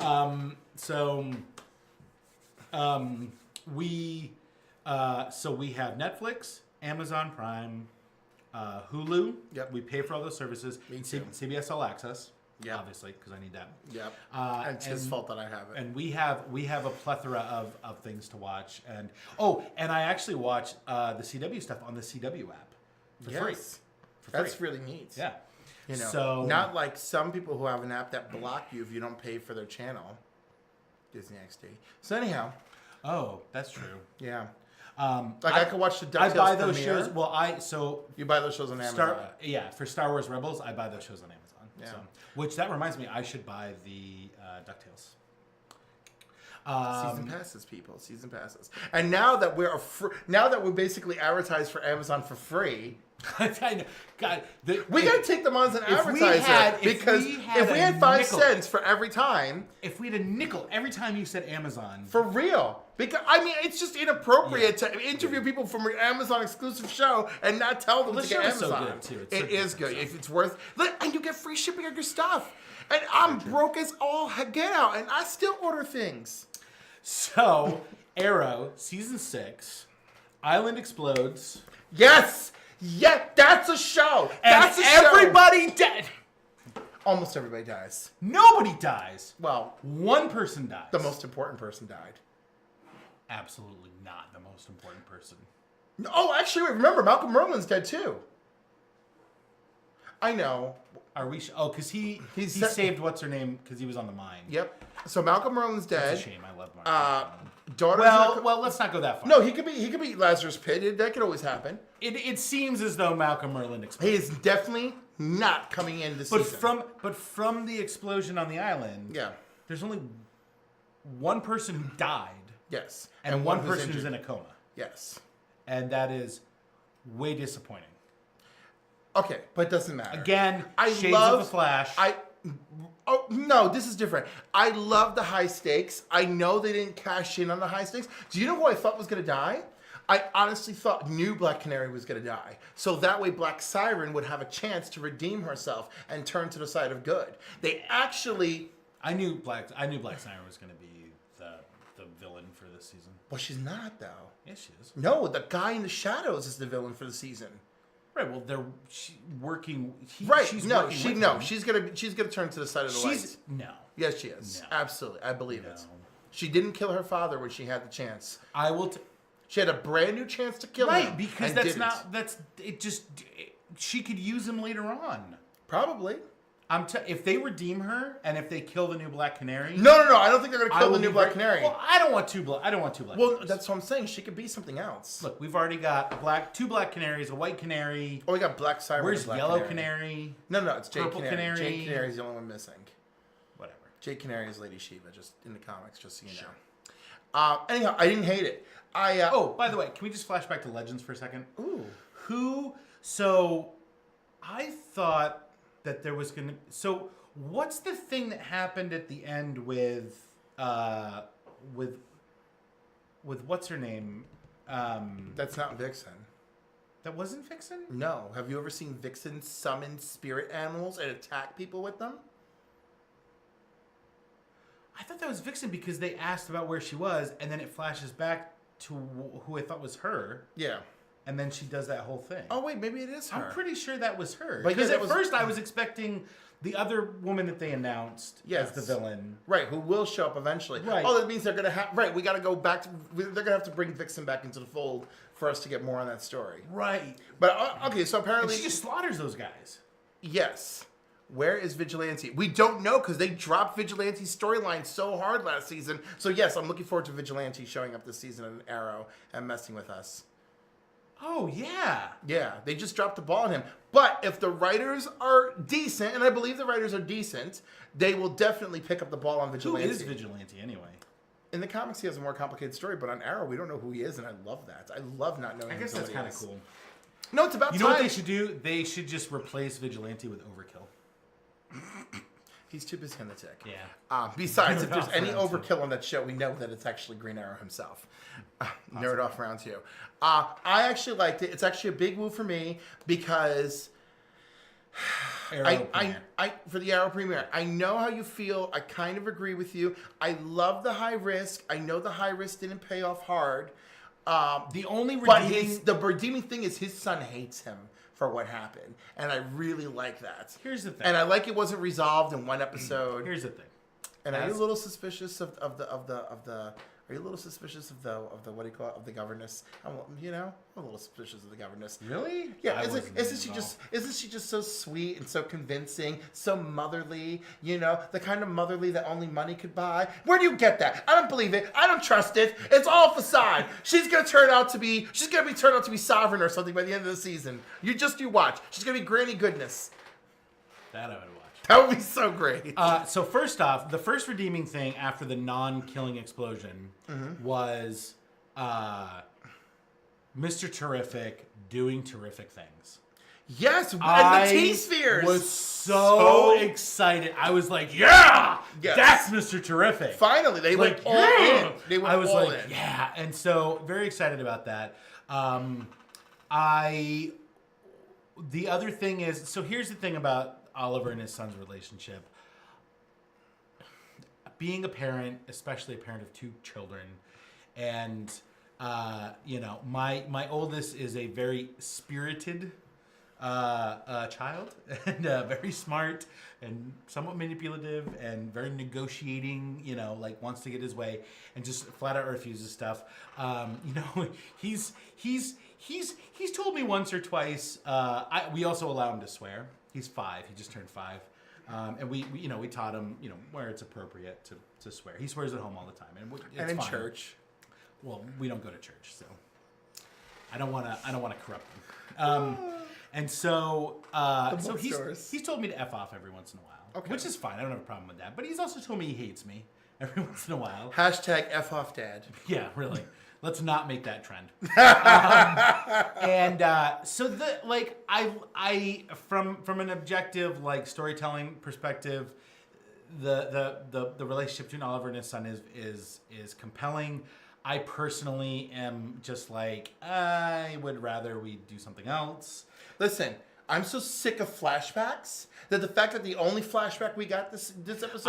I very much appreciated that it was, let's flash back to what happened at the end of the island. Yes. Bring us up to speed, and then just go forward. Right, So, because I'm over it. I was over flashbacks in season 3. Yeah. So we're in season 6. I was like, if y'all do flashback anymore, I'm going to find your writers I love them. I love the flashbacks when Oliver was on the island. Mm-hmm. I feel like when he got off the island, it got really weird. It got so bad. And then I feel like they were just we don't know what to do, so let's make him go this way and go that way and make him a spy, and he returns to Star City but he can't do anything about it. It's horrible. And he was in his house and he saved I'm just like, whoa, really? Let's beat back the truck up. It was too much. So who is the shadowy figure? I don't know, but I'm super excited. Any guesses? No, but like in season 5, we weren't sure who Onomatopoeia was. It was Onomatopoeia? No, what did they call him? Prometheus. We weren't sure who Prometheus was. Well, okay, so there's a history with that. Okay? For me, Kevin Smith created Onomatopoeia in Green Arrow, in his run of Green Arrow. Yeah. There was a writer who had contributed behind the scenes to the Batman Hush storyline. Mm-hmm. Jeff Loeb really liked him and said, hey, I'd love for this guy to take over the Legends of the Dark Knight book. Let him take off on issue 50. I can't remember the guy's name, but I had met him through my local comic book store back then, Stonehenge in New Windsor. And so he picked up there, and he wants to bring Green Arrow in. Okay, he wants to use Onomatopoeia. And DC Solo said, no, sorry, we can't. We don't want to mess things up with Kevin Smith. And he had already written the story out, and the artist had already started to go to work. So when you read issue 51, 52, Green Arrow and Batman are clashing on the rooftop over this, and he's like, that man almost killed my son. The only person who almost killed his son is Onomatopoeia. And from that moment forward, they started treating Prometheus as if he was the one who threatened Connor Hawke. So in my mind, I always have this unbalanced tension of Onomatopoeia and Prometheus. So on the show, and then of course it's Green Arrow. It's Arrow's show. Yeah. So of course I'm like, oh my God, this is like... Nope, they're doing Prometheus. But still, I wasn't sure who Prometheus was for several episodes. That made me feel so good. Because the one thing all these shows do is they introduce... and that's another thing I like. I like that we have no clue about the guy in the shadows. Yeah. None. The one thing this show does, all these shows do, they introduce all the major players in the first episode of the season, and by the last episode of the season, it's one of them. Even in Flash Season 3, surprise, surprise, Barry's his own villain. Because he's one of the players at the beginning of the season. So I love that this guy's kept in the shadows. I love the tension with his son. Mr. Terrific was freaking amazing. You know who I think that Man in the Shadows is? Who? I think it's alternate Earth. Oliver? No, Oliver's dad? No. God, I forget his name. I forget his first name, but Deputy Mayor Lance. I think it's Black Siren's father. That'd be so creepy and cool. I know. That'd be good. And they'll make him a classic villain. DC villain. Maybe. what I think. But I mean, I'd like that, but I feel like it's gonna be something else. Possibly. Listen, I'm still psyched for that Earth X crossover. Oh, right. The big crossover. And I love the way they're doing it. 2 hours on Monday, 2 hours on Tuesday. Nice, clean, and simple. And then enjoy your Thanksgiving. And just very excited. Earth X, The Ray.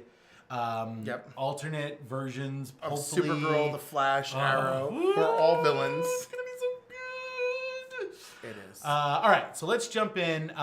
You saw... Did you see... The Gifted? I am all about it. Okay. I'm 3 episodes in now, right? I love it. I don't know what the rest of you were doing. Really? Yeah. Yes. Have you given? Did you push past the first episode? No. You're a jerk. You're all jerks. Well, hang on. Get past the first episode. Beep, back the truck up. I watched up to the I will third watch the episode. second episode. You need to watch the second and the third. Well, I'll watch the second and the third. The first one is very It's tough. the least I can do since you watch Star Trek. Right, and I went to the third episode for that show to turn around for me. The third Have you seen episode. the last 4 and 5? I only saw 4. Let's not talk about it. So, Because, oh my god, 5 is the best one. Oh, look at that! But it just keeps getting better and better. I already liked 3 and 4. Okay, so The Gifted starts off real rough. Okay, basically this dude who's like all about running the Sentinel program and rounding up the muties to well, keep. this guy, right? Yes. But he doesn't run the Sentinel program. He's just a lawyer. No, I know, but he's still for them. Right. He's a lawyer for the Sentinel. I know I'm being too harsh, but I mean he's like huge. Can we just agree that the pilot episode was terrible? It's bad. I'm not gonna say Thank you. terrible, Okay. but it's quite. Okay. It's very. All right. Let's say it like this. Because of that omission, Yeah. I will now watch episodes Oh no. 2 and 3. Okay, so the first one's bad. You saw him get abducted, right? To be honest, like 3/4 of the way through the episode, I checked out. Okay, you're terrible. Okay. All right, y'all. Just hang through episode 1. Episode 2, the family's completely separated. The mother and the mutant children are hanging out with rebel mutants who are essentially the New Mutants. And I love it because Thunderbird is their leader. Okay. That's it. Y'all need to watch it. Blink is in the show. There's a girl who puts thoughts in your heads when by blowing smoke into your face. She blows smoke and puts thoughts in your head. It's brilliant. I love it. I'm sorry. I think that's just too great. I'll watch it. I'll check it out. There's shades of everything in the show. Like you actually see Thunderbird's ability. Like he actually like sees somebody's footprints, gets down on his knees, touches it, and then can see where they go. Yeah, I thought that was cool. It's very cool. No, it's good. Trust me. The first episode is just too clunky. Let's be honest. Most shows suffer from having to do setup. The first episode is just so much setup. Polaris is amazing. True daughter of Magneto. So powerful. And still in custody. I want a Gifted Legion crossover with Polaris And Legion himself. And they can just talk about their dads. I don't know if these all take place in the same I don't think they do, no. universes. If they do, they're at very different times. Gifted is awesome. Agree with Cliff. You got to get halfway through episode 2. Yeah. Get Larry said I liked it. So I've been talking a lot with my friends about the New Mutants. Yeah. And I think you heard me talk with Scott Liddell about my feelings on the older X-Men books. So I don't mind the New Mutants movie. The trailer is a horror because the New Mutants tackled horror a lot. It was the Demon Bear saga, which I believe this is based on. That's exactly what it's based on. They fought Belasco, in hell. They had lots of supernatural threats in their book. I mean, freaking magic. I mean, she channels through portals to hell, and she's Colossus' sister. She looks great. They kept her bangs. That's super important.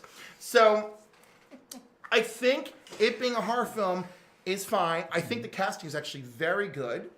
For the Gifted. Gifted surprised me. The first episode, I wasn't sure. Episodes 2 and 3, the casting is very good. Okay, so boo from me, woo from you.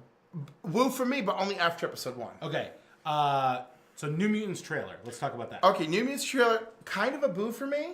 Because I didn't feel that, although the trailer proposed a horror film, it still looked like any other horror film, and I did not feel the New Mutant-ness of it. So here's the thing. I say that a lot. Here's the thing. Yes, you do. My wife That could be your tells me that. tagline. My wife tells me that. So, I do not like horror movies. Mm-hmm. Don't watch them. No, thank you. By the way, Happy Death Day came out this past weekend. And it's great. Go watch Number it. one movie this weekend. It was one. Listen, it's Writer crazy. Scott Liddell, who we it's talked fun. to at the Poughkeepsie Comic Expo. Yes. Great job. I hear people enjoy it. They're having fun with it. Yep. And there's Groundhog Day jokes in it. It's the number one movie in America. Yeah, it's good. Let's go see it, everybody. That $5 million budget, $30 million opening weekend. Might be. It already made it more. I'm so happy. It made tons of money. So Yeah. hopefully, Scott, you had a really good back end deal because you're gonna get lots of money from that. So I don't like horror movies. All right, I just don't watch them. You might enjoy it. By the way, you might enjoy Happy Death Day, but you're gonna have to leave some of the baggage of the tension at home. Because obviously the movie keeps coming to scenes of tension, and then she has to die so she can come back. I understand. So Logan emotionally destroyed me. Oh, that's rough. So I don't think I'm going to see New Mutants. Although here's an interesting thing: from the get-go, they had planned on it being rated R. Yeah. And so they made the movie they wanted. Yeah. And now guess what? It's rated PG-13. Yeah. I'm not happy with that. Well, what do you mean? I mean, I don't know. First of all, just some of the, like I said, the trailer looked too generic for me, and that gave me a problem. So here's an interesting thing.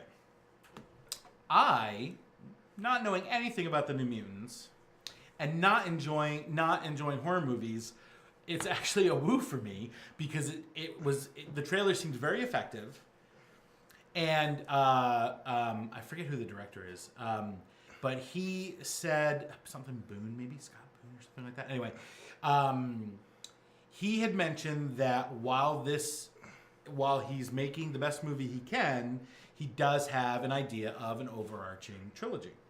So I think they're starting with the Demon, an inspiration from the Demon Bear storyline. Yep. They're all essentially in the same asylum, and they need to work together to escape.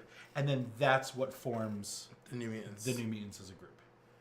And then we go from there. And I think that the subsequent films may not necessarily be horror genre. They may be some other kind of hybrid genre. Josh Boone. You were right. Josh Boone.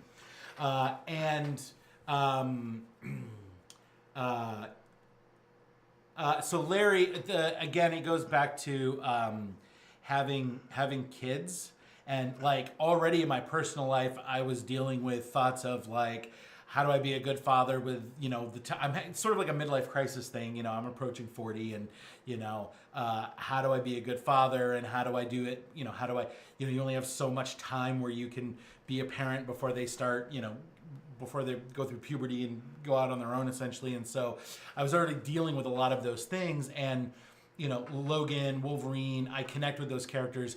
I'm a huge Star Trek fan, so Patrick Stewart is one of my favorite actors of all time. So amazing. And also, doesn't it play with you a little bit, Patrick Stewart and Hugh Jackman having a father-son kind of relationship in that movie? Well, the whole family dynamics and how those dynamics are literally torn apart in front of your eyes. I had a very hard time with that. And I'll be honest with you, Larry, since I had kids, I've progressively gotten less and less comfortable with certain shows and materials and things like that. So I'll be honest with you, after I saw Logan by myself and I was bawling. You're never again. I got in the car and I started bawling, and I drove home and I was bawling. I came through the door, and my wife saw me, and she's like, "What's wrong? What's wrong?" And I'm like, Logan was a master. So yeah, I'm not gonna front. I had a little tear session at the end of the film. For me, I've never seen it since then. I don't think I could ever watch it. It was just really rough, and it was very effective. It's a wonderful movie. I remember yelling at you early on because you had never seen Shane. Yeah, and I'm like, but this movie is Shane. Well, I did see Shane. I saw it in the episode Fistful of Datas from Star Trek: The Next Generation. That episode is literally Shane in a Star Trek episode. The one where Alexander is on the floor. No, I understand. I remember. It's literally shots from the. I know. I watched it recently, but you only know Shane from the theater aspect and the study aspect. You don't know it as I actually just sat down and actually watched the film. Yeah, so that's why that destroyed me. And Shane, We will talk about the Star Wars trailer in a second. Oh my god! So I think So many trailers.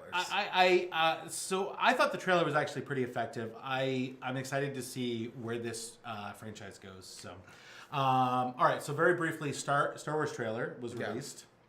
Okay, so you want to talk about emotional? Oh my god. Carrie Fisher as Princess Leia. General Leia. She's always the princess to me. She'll always be royalty to me. Right. General Leia staring death in the face. That blew my mind. Implied. It doesn't matter. It's just that's what the trailer is telling us to see. Right? I mean, yeah. Right. Yeah. And it just and Adam Driver is such an amazing actor. And the emotion in his Hi Rob, hi Mike. Hi Patrick. yeah, That's funny. Hi Rob, hi Mike. Well, hi. Yeah. Hi. Can I be Mike? Yes. Okay. I'll be Rob. So the emotion in his face when they're cutting those shots together, I am convinced that those two scenes have nothing to do with each other. I would like to believe that. Well, because if you look at the shot of Leia, nobody around her in that command center is in panic or doing anything that's like, oh, we're under attack. So it's clearly, I think she's just sensing something in the Force, like she does in Return of the Jedi. That is her only power. Yeah, you know, so it's her only Force sensitive ability. First off, Luke, curmudgeon-y old man Luke, who's now scared of Force power.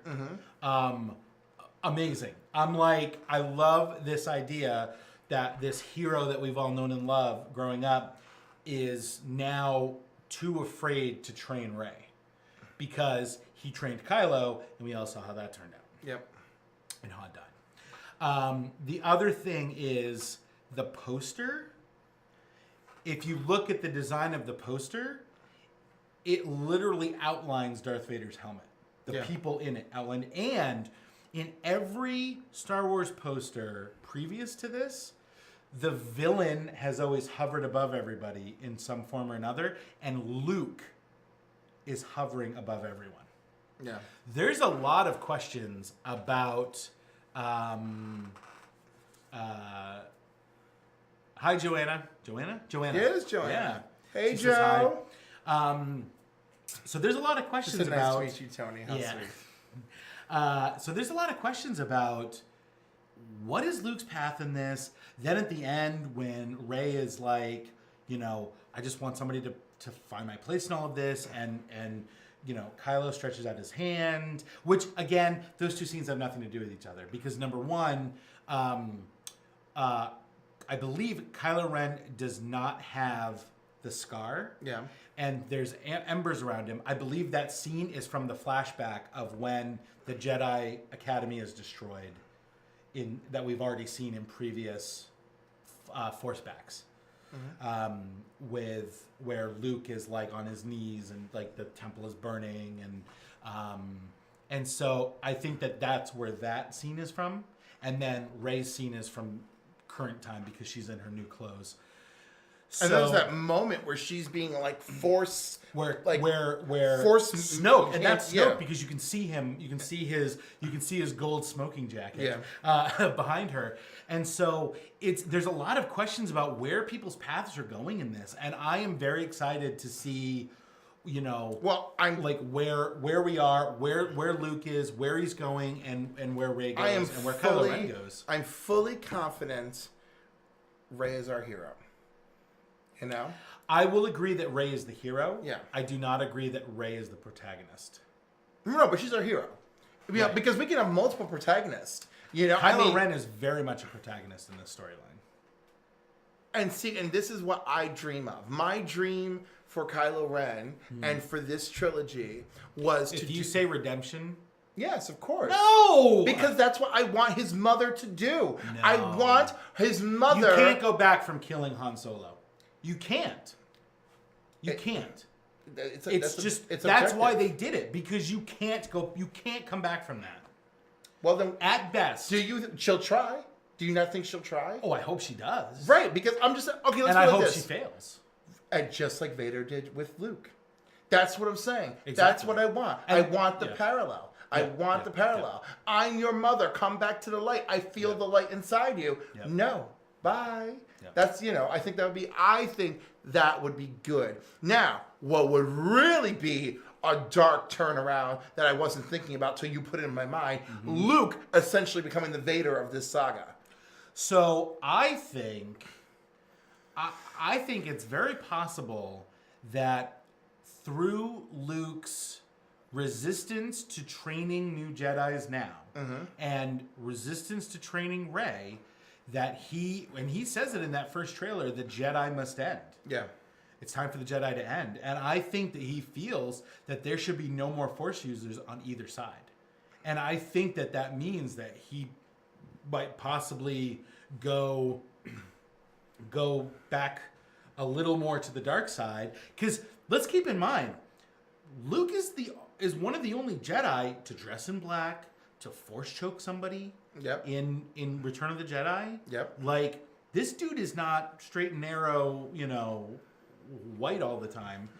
And he could easily swing the other way and say, look, I gotta end you guys. We can't have any more of this. This is what keeps the Force imbalanced, is powerful Force users. We gotta, Rey, you gotta go. Kylo, you gotta go. Snoke, you gotta go. And I think that it may turn into this sort of this four-way struggle for the balance of the Force. Interesting. I do have to wonder about, any thoughts on Darth.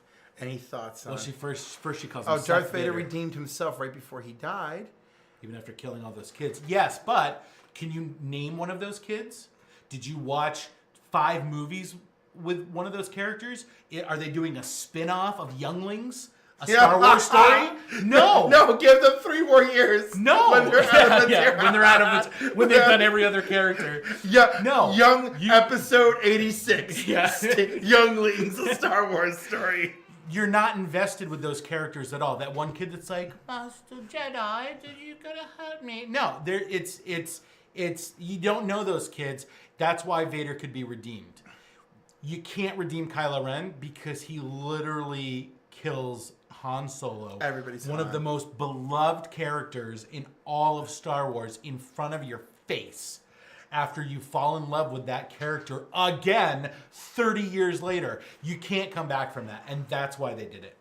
I want to believe He it. killed Padme? Yeah, of course he killed Padme. Okay, you know what? That's a little unredeemable. I loved her too. That is very redeemable. No, I had 3 movies with her. Trust me, the only thing, if he didn't kill her, her acting would have killed her. Hey, that was partially George Lucas's fault. That was Don't you all forget. George Lucas's fault. Yeah, he's the one who basically Natalie told them. Portman's an amazing actress. I know, because in every other movie, she's great. Dude, Yeah. she's practically phoning it in. When she on has that Thor baby in Ragnarok, Walmart? and she's great. Oscars. Oh, Oscar for real. Yeah. For real, yes. So, look it up. It happened. So, I forgot the name of the movie, but it's I know good. I forgot the name of the movie too, but so that's our take on what's coming up in Star Wars. So Kind let's of. switch gears a little bit. I desperately want it to surprise me. I really do. I think it will. I think it will. Like, I want to find out that that Rey is like a clone of Palpatine. Like, that's what I want. I want shocking, twisted, oh my god, what is this coming our way? Okay, maybe it's a bit extreme, but I'd like her to be Obi-Wan's daughter. Maybe I just want it to be something really. Look. I thought for certain she was Luke's kid. Then I'm I thought still semi-certain. Then when Daisy Ridley said that she was surprised that people didn't realize who her parents were after The Force Awakens because she thought it was that obvious. Then I said, oh, she's Han and Leia's kid. Yeah, but how could both of them react that way if that's their daughter? They just not know. Wait a second. Yeah. Well, you're Okay. right. Han was ready to Han adopt left. her. Yeah. Han left. Yep. And he gave her a very grieving look when they're in the cockpit of the Millennium Falcon. Yeah. Okay, gives her a blaster, asks to hire her. I honestly believe he doesn't know. Because there's another option here. Is she could be Leia's daughter and not Han's daughter. Interesting. Because Han left. Yeah. Okay, but I don't. But actually, now that I think about it, I think the timeline doesn't work. But I think that she was probably a younger sibling to Kylo Ren, and they both taught at the academy. I think when Kylo Ren holds out his hand, he's asking young Rey, his little sister, to come and join him because he senses the power in her. And I think somehow Kylo Ren could be the one that put her on that planet on Jakku as a young child. I don't know. Okay? I'm not a fan of that one. That was just like to me. But I'm just telling you how it's possible. I mean, Because it is, then- but still, but then Leia look- not reacting properly to her. When does she react? She has one scene with Rey, and she hugs her before she leaves. and tells her the Force is with you. Exactly, Yeah. and she has that scene, and then she has the scene when she arrives, and the first thing she does is she hugs her instead of Chewie. True. It's and there was 2 points for you on the Shane yeah. Thanks, Shane, the scorekeeper. Yeah. The other thing is that there was a. Oh, you got a there point for a was- good joke. I got a point. I think it was Younglings, a Star Wars story. The other thing is that there was a slip up. Somebody, it was either J.J. Abrams or somebody mentioned something about Rey meeting one of her parents in The Force Awakens. And so everybody jumped on that it was Leia. And then JJ said, "Oh no, they've never met." Unless And JJ lies all the time. unless she In met the darkness? unless she met her dad, Luke. It's possible. Anyhow, I feel if they're not going to go for big surprises, which they probably won't, because big surprises don't make big money. Look, Ryan Johnson is helming this thing, and he got to make the movie he wanted. There was no director drama on this movie. Right. Not a bunch of big reshoots. I think we're in for a ride. Oh, I'm sure it'll be a ride, but I'm afraid Horns and all. I'm afraid I'm gonna. Well, see, that's adorable, but I'm afraid I'm gonna feel the same way I felt with the first one, where I was like, "This was super fun," but there was nothing groundbreaking for me here. You hire J.J. Abrams to do that. Okay. You hire Ryan Johnson for a very different Well, reason. anyhow, that's what I'm hoping for. I just want a shakeup. I don't care what the shakeup is. And I think we're getting it. I hope so. I just feel like, oh look, Ray, Leia was your mother all along. I just feel like that's just you know. Or look, Ray, Luke was your dad all along. Like it's just too easy. So, very quickly, Justice League trailer.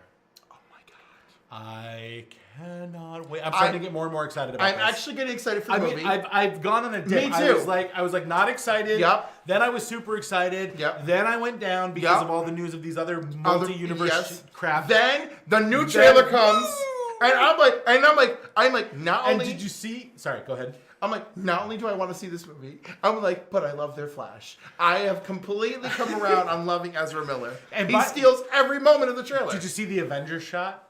Yes. The one where it goes from one character to the other, to Yeah. the other, to the other. And I'm like, Joss Whedon, baby! Yes. Because he knows that you need that in a movie. Okay, did we movie. ever have this discussion on the show where I said back in the day DC would steal Marvel, like they would just hire Marvel's You most said they popular. should.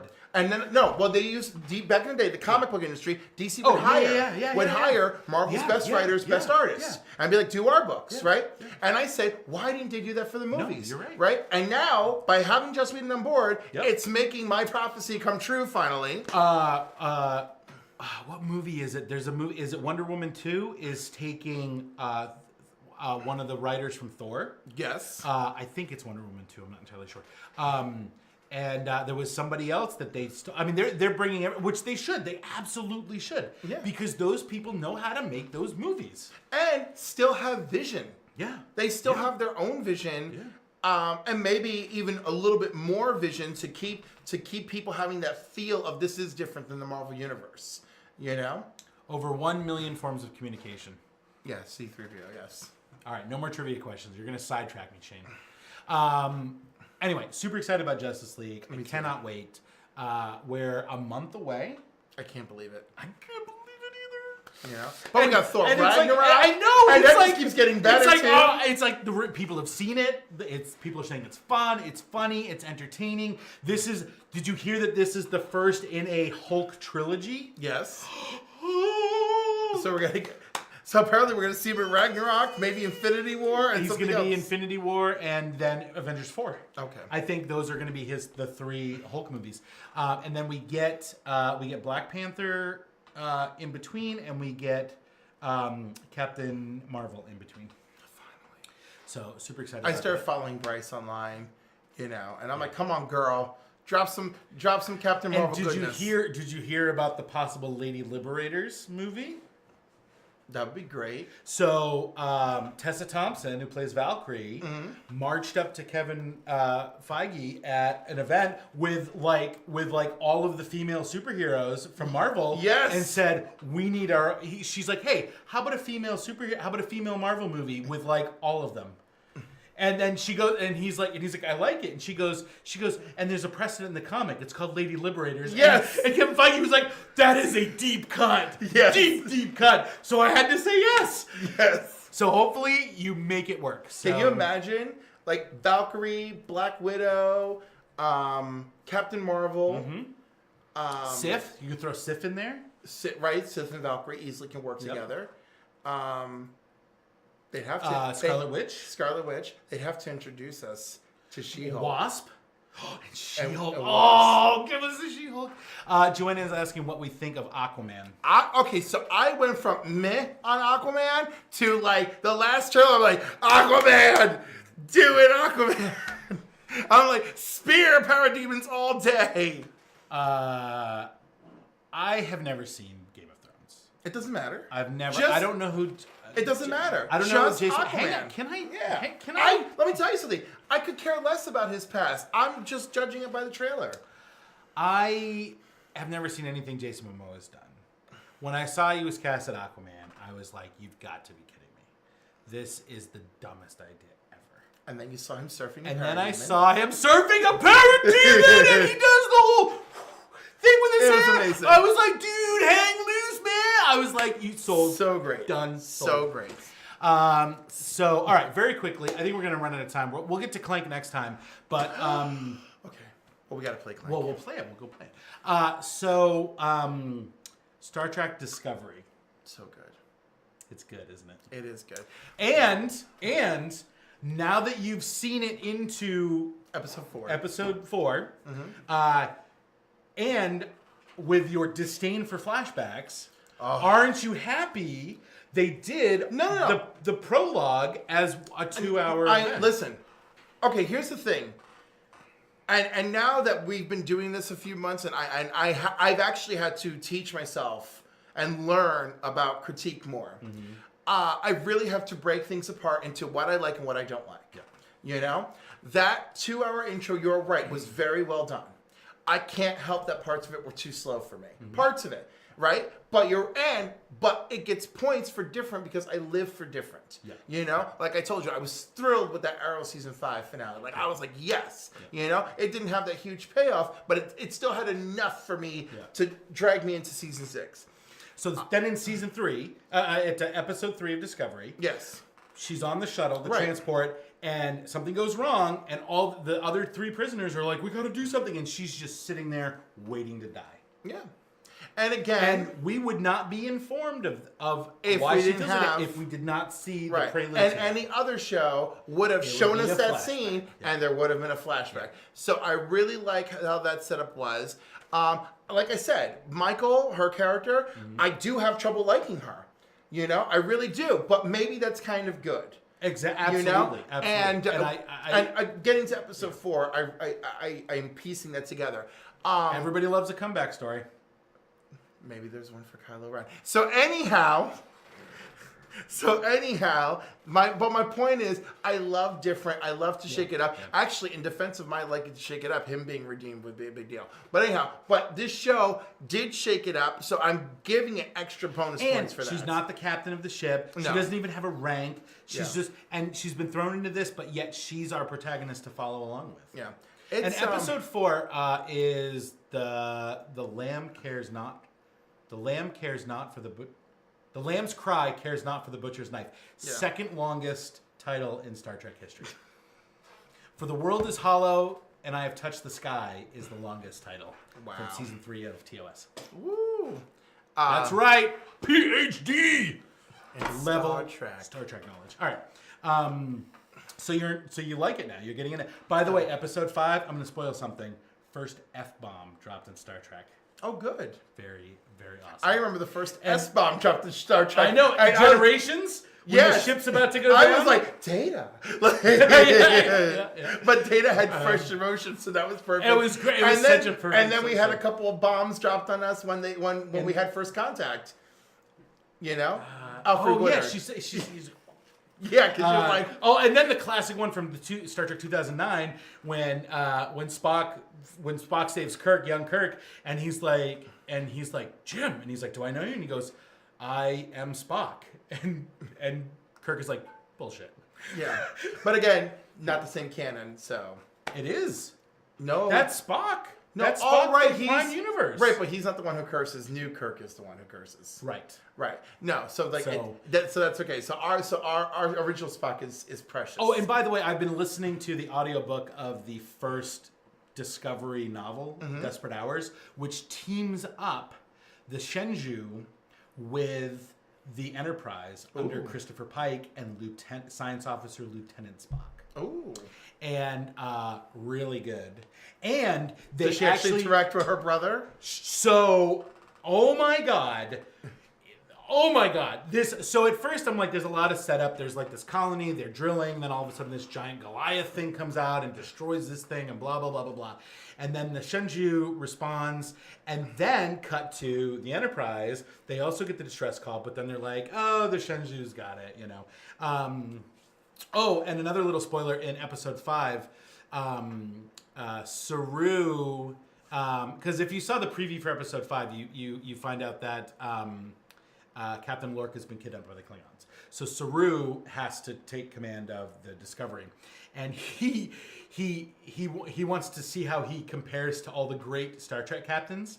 So he goes into the ready room and he says, "Computer, list the most decorated Starfleet captains, living or deceased." And here's the list. Robert April, the original first commander of the Starship Enterprise before Pike. Jonathan Archer.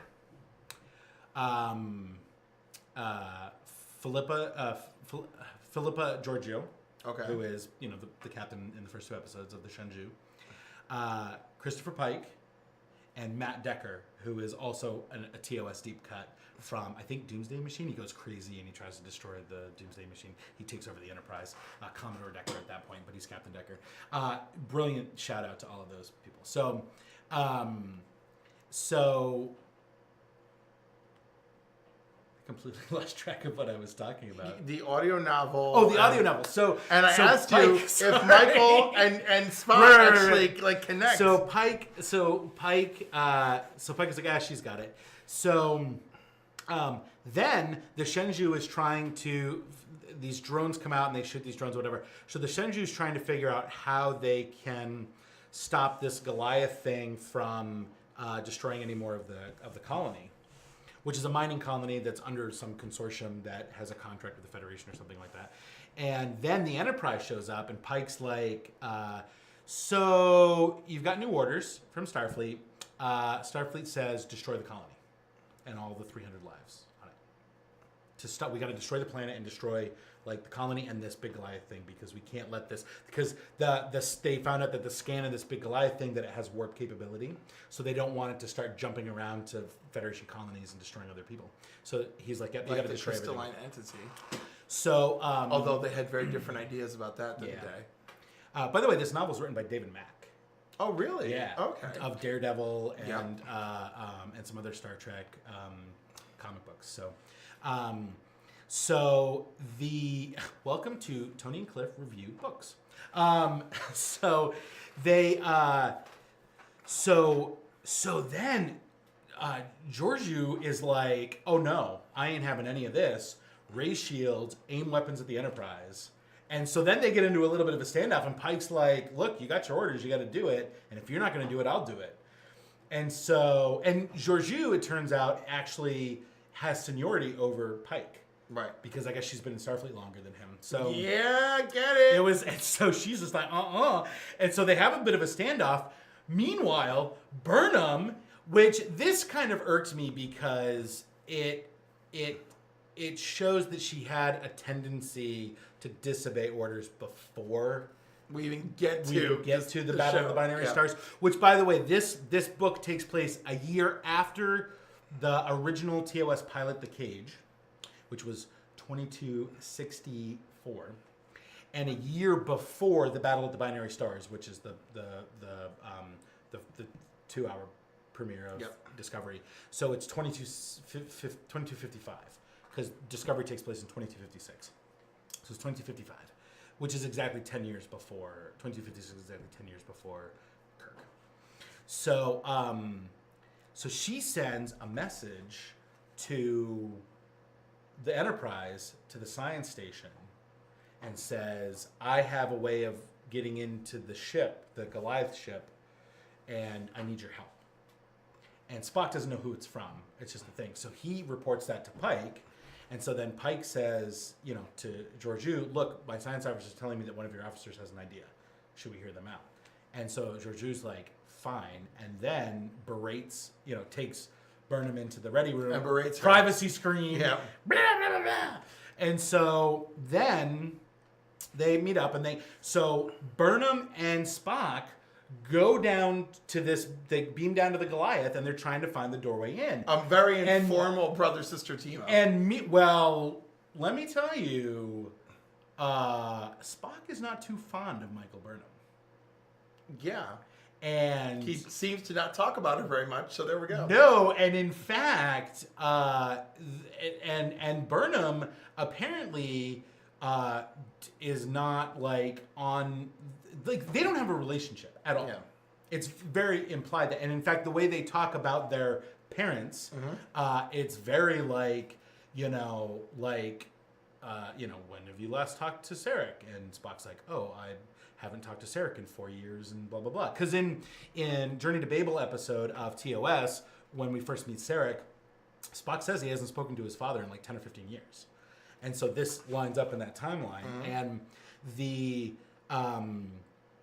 and Burnham is, it's funny because Spock sees Sarek in Burnham, and the funny thing is that the reason why Spock and Sarek don't get along is because Sarek wanted Spock to join the Vulcan Science Academy and not go to Starfleet, and he decided to go to Starfleet. And Burnham was accepted to the Vulcan Science Academy, served there, and then Sarek wanted her to join Starfleet. And so it that immediately establishes their relationship, and it informs us. It informs us that that's why they don't get along is because Spock didn't do what Sarek wanted to do. Burnham did nothing but what Sarek wanted her to do, and they both joined Starfleet. I still can't believe, with everything that we know in all timelines about the Vulcan Science Academy, that she actually got accepted. That's actually the most difficult thing in all of this. But yeah, because they're nasty. In every continuity, they're nasty. What's interesting is that she even mentions that. Actually, her and Spock even talk about that. How even though they believe in IDIC, infinite diversity and infinite combinations, that they don't always adhere to that within their own, social constructs or within their own communities. And so it's very interesting. And, she's very much, she really is a brilliant, genius person. And I think that's how she got into the Vulcan Science Academy, and she analyzes things like a Vulcan. And it's funny because they talk about there's the Intrepid, and it's mentioned in TOS. The USS Intrepid is an all-Vulcan crew. Oh. And there's a couple of all-Vulcan crews in the Federation, in the Starfleet. And Burnham and Spock talk about whether or not they've asked to join. And Burnham actually asked to transfer to an all-Vulcan crew because she didn't want to be around humans anymore. Or she didn't like serving on the Shunju. Yeah. And they denied her request because she's not a Vulcan. Oh, there we go. And Spock, who is a Vulcan, has never wanted to transfer to an all-Vulcan ship. Yeah. So, or fits tightly in line. I'm sorry, it's not that he didn't want, but he assumed that if he tried to transfer, they would say no because he's half human. Yeah. So Again, not surprising based on what we don't know about them.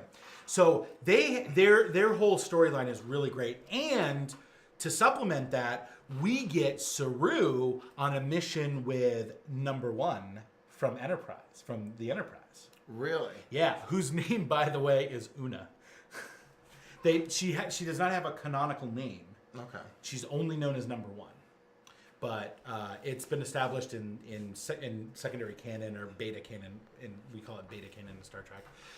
That her name is her nickname is Una, but she's a human raised on Alaria, which is a whole nother thing. But anyway, and they go into this cave, and like Saru's like tendrils are like freaking out, and she's the Number One that we meet in the pilot episode of Star Trek. Exactly, played by Majel Barrett, who later on became Majel Barrett Roddenberry. Yep, married to Gene Roddenberry. Played with Waxana Troy. Yep, and the nurse and Nurse Chapel on TOS, and is the voice of the computer all the way up into Star Trek 2009. Is I believe the last into Darkness. Into Darkness. She finished those lines for the computer in Into Darkness 6 days before she died. Wow. I freaking read that last interview with her and I just cried. I couldn't believe it. I met Rod Roddenberry, her son, at the Star Trek Missions convention last fall, or a year ago. I cannot think of any other TV family legacy where the creator died and like the family carried on strong. And Ron Roddenberry is an executive producer on Discovery. Yeah, no, he still gets producer credits for everything, even the new Star Trek films. I mean, it's the not producer credit, but he still gets credits. You know? It's incredible. And another thing they address in this novel is why the ships and the uniforms look different. Yeah. And it turns out that the uniforms on the Enterprise, the gold and the gold and blue and red. Actually, they didn't have red at the time, but the gold and blue that we see in the cage, those uniforms at the time were only issued for Constitution class starships, and it was all part of a new design scheme that they were going with, and that's why they're different than. And they also mention that they try out new ship configurations every once in a while, and the Shenzhou is already established as an older style ship. Yep. And if you look at the consoles on the Discovery, they look an awful lot like TOS consoles, just more like modern versions of them. But the same buttons and clickers, and the data discs look the same, except they're not. They're transparent instead of opaque, and the walls are shaped. The corridors are shaped the same as the Enterprise. It's just they have more molding and more like texture and stuff. So the design aesthetics are there for it to be prime timeline. Yeah. But anyhow, shouldn't Michael Burnham exist in both timelines? Well, yeah. Yeah. Yes, but you're talking about like the Kelvin timeline. Yeah. So her parents may not have died in the Kelvin timeline. Maybe that's it. In fact, they probably didn't, because she was at a Vulcan Learning Center that was attacked by Klingons, and that's how she died. That's how her parents died. And what year was that? Well, this was when she was. I'm just saying when she was like 8 or something, and so it's possible she's older than Kirk. I mean, she's definitely older than Kirk, because in the book it establishes her as being a few years older than Spock. Okay. So, and Spock and Kirk are the same age, so she's a few years older. So, I would assume that Kirk was born after Burnham was born and before Burnham's parents died. So it's very possible that you know, I only want one of two things to happen, right? In the next Star Trek film, either we get a reference to her, and she is Spock's adopted sister, right? And everyone on the ship makes a big deal about it, right? I would love that. Yeah. And the other thing I would love is the timeline is altered, and she is Lieutenant Commander Michael Burnham, right? Yeah. On another ship, and or she's the captain of a ship. Right, she's a little bit older, right. or she's Captain Michael Burnham, and she's just full of bubbly personality. Yeah.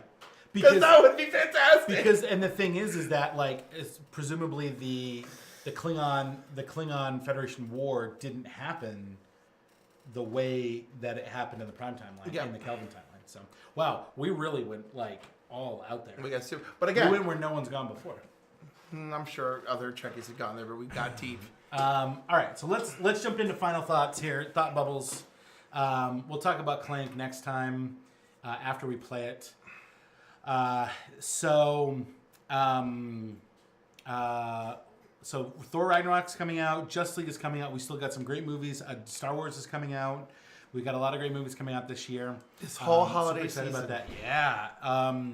And then, I also want to mention that Kerwin's Game Store in Poughkeepsie, hopefully, will be open next week.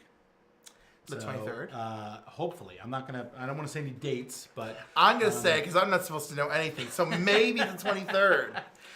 So if you are in that area, stop by. We're in the Poughkeepsie Galleria. The sign's up. It looks fantastic. We're getting everything ready inside. They're still hiring, right? Products. We are not hiring. We got a full staff now. You have a full staff? Yep. They did the abusive training already? Everybody stayed. So everyone stayed. There's no abusive training. Officially, there's no abuse. No, that's not what I mean. I mean, like, he's kidding. It's a joke. Anyway, so if you're in that area, please stop by. We're super excited about that. We're gonna have events every night. There's a Yu-Gi-Oh night, a Pokemon night, a Magic night. There's hopefully board gaming on Sundays. So hopefully you'll stop by for that every once in a while or every week. So, there's no every week for anything. I need more time for me and for this show, and more importantly for me. Well, we got to record playthroughs of board games. Yeah, Might that's as well fine. do it every Sunday. Not every Sunday. Not every Sunday. Saturday is open play, especially for miniatures. So if you're into Warhammer, X-Wing, Armada, Flames of War, any of that stuff, come down and play on Saturdays, no charge for tables or whatever. We're going to have a lot of product, a lot of retail stuff, a lot of stuff we don't carry, and Catskill is going to be carried at Poughkeepsie. So take a look for that. We're going to have toys, collectibles, action figures, stuff like that. So. And speaking of toys and collectibles and other wonderful things, my toy drive will be on 26 South Hamilton Road, Saturday, December 2nd, starting at 11 a.m. at Ridley Lowell Business and Technical School. And we'll be collecting toys. We will have guests like Dave Rodriguez. First Strike and Yes. Skylanders. Yes, comic book. absolutely. And there is a new Skylanders game out, so I'm very happy. We're working on a few other people who I can't really name because we don't have them confirmed. But Ryan Brown will be there. You remember we interviewed Ryan at the Poughkeepsie Expo. Cool. And then piggybacking off of that, currently all of your local PetSmarts are donating to local charities. You go in and you buy a stuffed animal, and all the proceeds go to that charity, and the stuffed animal will go to a child or maybe even a pet, depending on which charity the PetSmart has connected with. My PetSmart on 9 in Poughkeepsie has connected with the Center for Prevention of Child Abuse.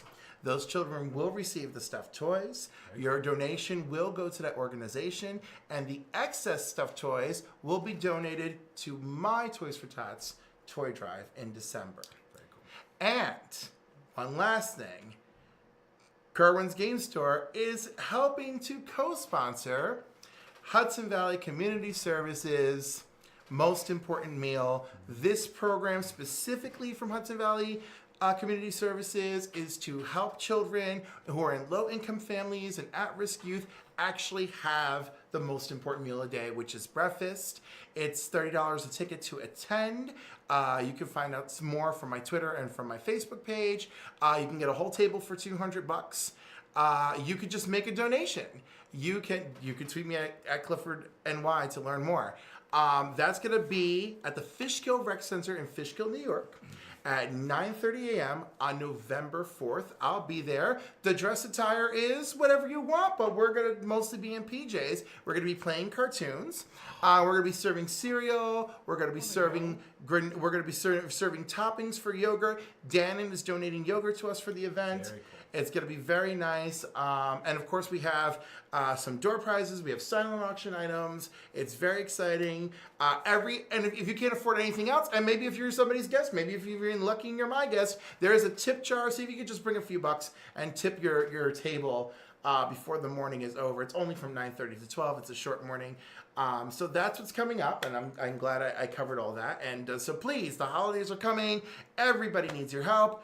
Puerto Rico still needs your help, so Voices for Puerto Rico, please go to their website if you wish to help them out. They could use a hand. That's going to help fund people like my friend Dan, who's in the service, who's there now helping to restore power. That's a big final thought for me. It is, but important stuff. Very important. All right. Again, thank you guys for watching. We really appreciate it. And we'll see you Like guys. and subscribe. Yes. Like and subscribe. Like and subscribe. Follow us on Facebook. Follow us on Twitter. These are our Twitter handles. I also started a Instagram with this same name. So you can follow me on Instagram. And very soon as all the Poughkeepsie stuff is opening up, Read, Watch, Play is going to have probably a Facebook page. And probably its own form of communication and an email address that you guys can write in. So until then, tweet us any of your thoughts and questions. We'd love for you guys to interact with us. We love the live chat that we get through Facebook, and tweet us more topics and more things that you want us to talk about. So until next time, I'm Tony Cox. I'm Clifford Prometer. And you've been watching Read, Watch, Play. We'll see you next week. Wednesday, 6 p.m. And hopefully we'll play Clank. Clank. Let's go play.